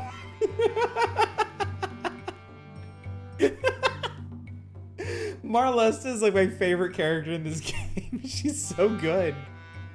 A fox is one of your most favorite animals. You would be honored by the sacrifice of a talking one. I think it's lying. Talking animals are strong spirit friends that may be able to bless us. That's our Arlanthe war dude talking. Although they're rare, every type of animal is especially intelligent individuals who can talk and even cast magical spells. Talking fox might be worth 10 cows. Its pelt would make a fine cloak decoration.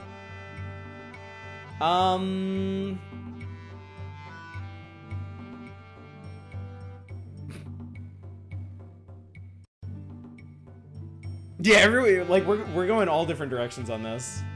All right, what is chat's predilection on this? Because the lawmaker thinks it's legit. I noticed that. We're definitely not poor in cows. We could definitely afford this. You know what? Fuck it. Let's do it.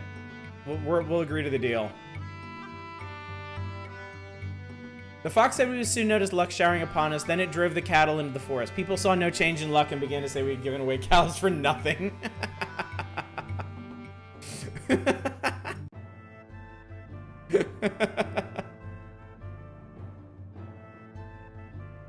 I mean, I think we're fine. The clan mood is optimistic. The farmers feel resolved. The weapon thanes feel resolved. I think we're good. All right, I'm gonna send. Oh, the ducks, the marsh ducks. They're marked on here now.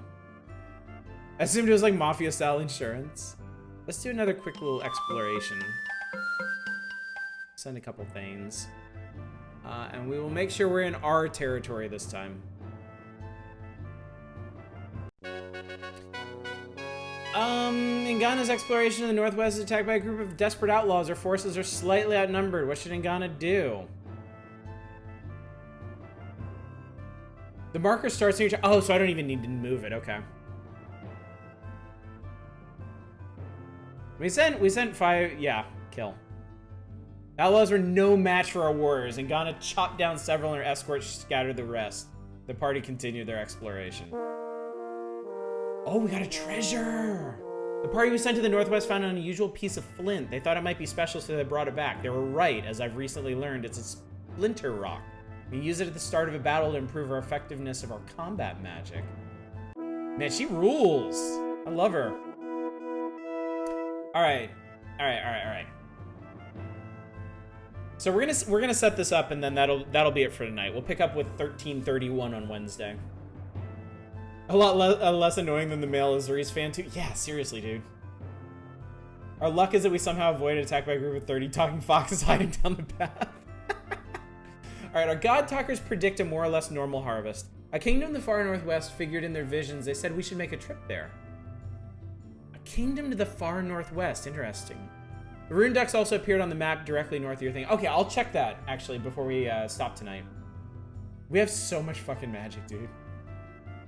Alright, 27 babies were born, initiated 21 children as adults. The clan has 8 more people, 28 more head of cattle, and 19 more horses. We produced 800 bushels of food. Crafters produced 47 cows worth of goods. Market made a profit of 21 cows worth of goods. Maintain our shrines, took a bunch. So we're still low on goods. We're still healthy in cows. No, the magic is from the hero quest. We got like 15 magic just from the hero quest. Something like that. Write down the forecast, and we're gonna stop here. All right.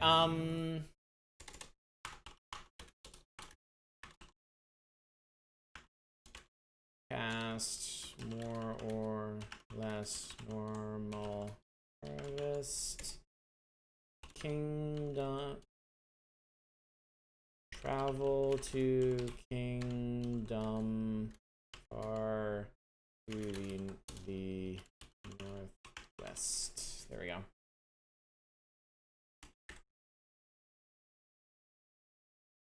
We got 12 in the hero quest, had 3. Oh, okay, got it. We got 9 this season. Okay. All right. Don't need to prepare for quests. Might as well spend it all.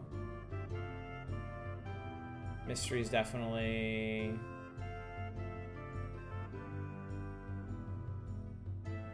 Add traders, bandit slaying, badass to notes. All right. We might as well do crops and herds for sure. We'll do mysteries. Yeah,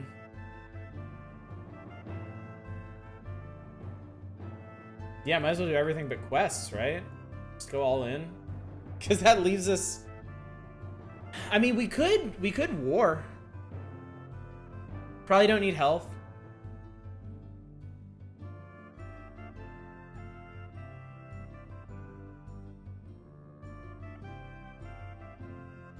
I mean, we didn't have health last time, and we did fine. So give health too. All right. Feeling big money, no whammies. Going on everything but quests. All right, cool. All right, so we'll have to remember that we did this, and that this is our year to just go ham on things. So.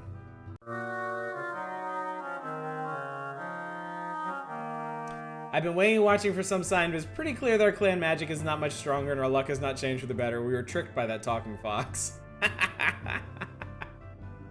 That's funny. Everyone still seems pretty happy though, so whatever. We'll get more cows. Let's do some extra raiding this year. Let's go on some extra cattle rustling raids.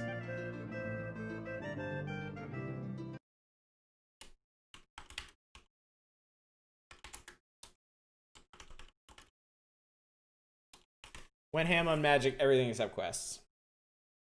Yeah, we did. Yeah, we could afford it. We didn't offend anybody. Clan mood is fine.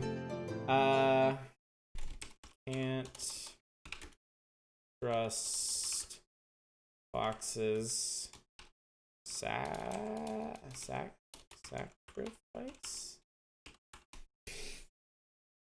Think of it as being generous during our time of abundance. Even have fox.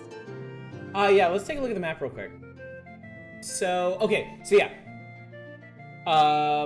Ursa's correct.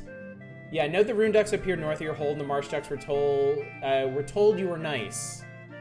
So yeah, the rune ducks are the ones that we met, and then they told the marsh ducks were cool too. So, we have duck friendos now.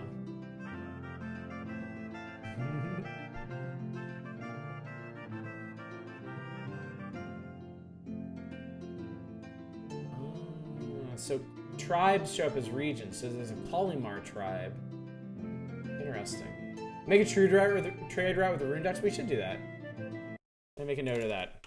Trade route with rune ducks. All right. Harder than it sounds, or stubborn shits, but possible. Yeah, we'll figure it out. We'll figure it out. But yeah, I think that's gonna do it for tonight. I need to give my throat a rest. You guys are not doing this right.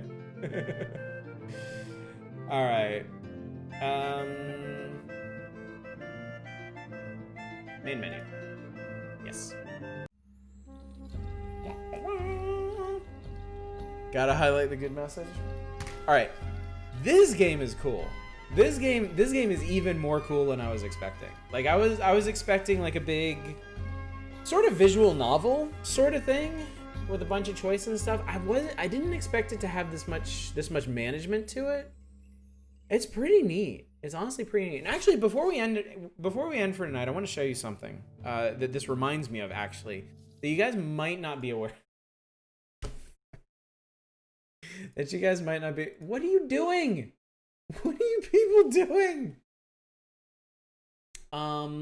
Where is it? Okay, it's a game I reviewed a while back. This is actually reminding me of it. But what was it? This was it. Okay, they actually renamed it at some point. If you guys are not familiar with this game, it's called Evolution of Ages Settlements. It's a game of managing resources in the ruins of our world. Recruit characters and level their skills and equipment from the Stone Age until the Space Age while trying your best to avoid the very thing that led to our destruction previously. So, this is more technical. It's more crunchy than King of Dragon Pass, but a lot of the strategic concerns remind me of this. Saw it before. It's hideous. Oh my Jesus God! This game is like this game looks disgusting. Like seriously. Yeah, look at this shit. This is like peak developer UI right here. It's awful. And I said as much in my review, but it's a genuinely interesting, yeah, look at this shit. It's a genuinely interesting game because it actually has a pretty unique take on the whole post-apocalypse. And you have a lot of control over how your village develops and expands, how your technology progresses, what you do with your characters. The combat system is actually really cool. I wonder. Yeah. Here's the combat system. It's actually done with like ranks and positioning, and they have different actions. They have different attack options. Their equipment does different things in battle. Raider time. Am I getting raided again? What's up, Wolf Sage?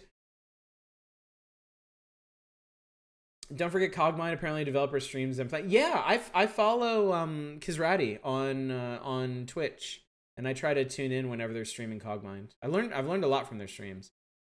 If you like this game, you should try 6 Ages, a spiritual successor to this game set in an ancient past of this setting. Once we're done with King of Dragon Pass, like 6 Ages might be a cool thing to roll onto in the future. Meant for the game. Seems like a game indeed, yeah. That's the world map. Yeah, check out the character stream. They have all these different skill, like they have their stats, then they have skills that you train them in, armor, arms, tools, pets, tons of stats. Yeah, it's a super crunchy game. I would say if you like King of Dragon Pass and you like something like Neo Scavenger, this is an interesting in between. I don't normally like really crunchy, really complicated games, but I legit enjoyed this game. I was getting into it once I figured out how the skill ups and questing stuff work. So it was pretty interesting. It's $14 normally. It does not go on sale often. Looks more like work than a game. Roll King of Dragon Pass and 6 Ages together if you're not tired of King of Dragon Pass. I've actually already got another game on the queue. After we're done with King of Dragon Pass, we have to do Grim Fandango because I promised people we were going to do that back when we were doing separate games for Mondays and Wednesdays.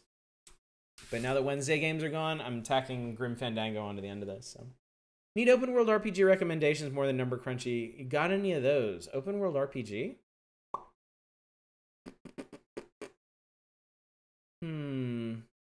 Witcher 3 always.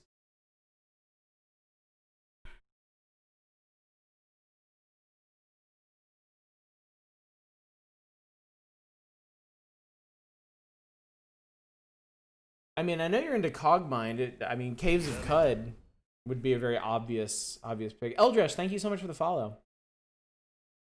Xenoblade Chronicles X, hope you on a Wii U.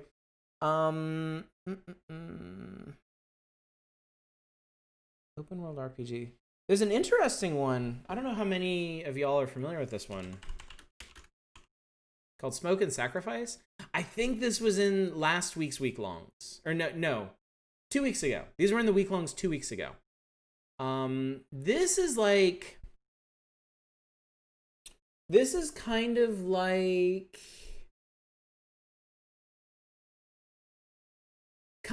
Don't Starve. It's like a crafting adventure, but it has a very strong story, and it doesn't get as complicated as Don't Starve does. It's less about you don't build a base.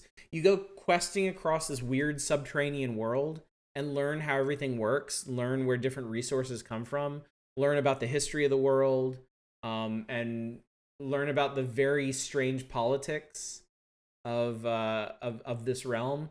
I enjoyed this a lot. I really like this game. I finished it too before I reviewed it, so that should tell you something. Recent Assassin's Creed games could qualify as open world RPG. Yeah, they keep expanding them, don't they? I know Gungeon can't get to floor 3. Gungeon just takes a lot of practice. Gungeon has a very particular pace to it. I love Gungeon. Gungeon's one of my favorite like roguelike shooters. But yeah. They get good in their game. They took a lot of that out, Silver Mike. They've refined Gungeon back a lot since release. So I don't even think that system's in there anymore. They said Gungeon, not Gun.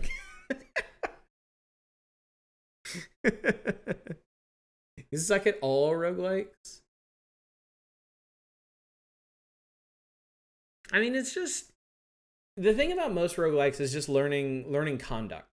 Like every roguelike expects you to meet its pace. Like it has expectations of how the player is going to progress, how much clearing they do, how much combat they do, how much other stuff they do. And it's always a matter of figuring out what the pace of each roguelike you settle into is. This is not a roguelike, by the way. It's an open world survival RPG. So more people should try Doom RL. Yes, Doom RL is excellent, and it's very newbie friendly. Very, very newbie friendly. So I don't know if... So the Doom roguelike guy went on to make Jupiter Hell, which I apparently can't spell for the life of me. Which is a turn-based shooter. I know some of my friends that have played this weren't too hot on it, but I don't know how it's developing. And I know on the old nomination list, a bunch of people nominated this one up.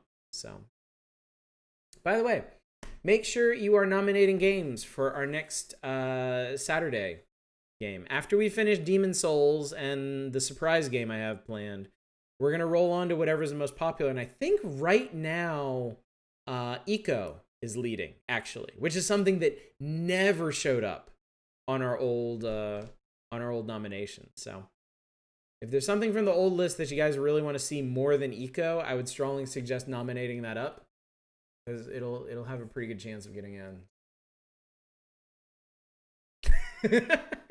Or you do that. Or we could just do Eco. I mentioned this on Saturday. I have not played Eco since release. Since I beat it the first time, so. Yeah, on PS2.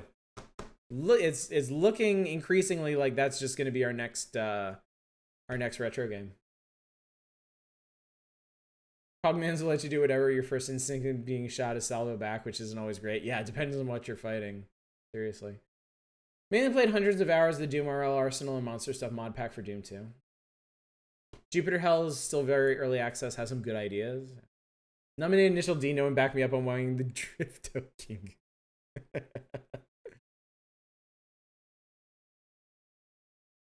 You know, before I talked to anybody about it, I always thought it was Ico. I thought you were supposed to pronounce it Ico. And then I started talking to other people, and they all pronounced it Eco, and I was like, well, I don't want to look like an idiot, like I normally do, so... There was Peach. I saw that.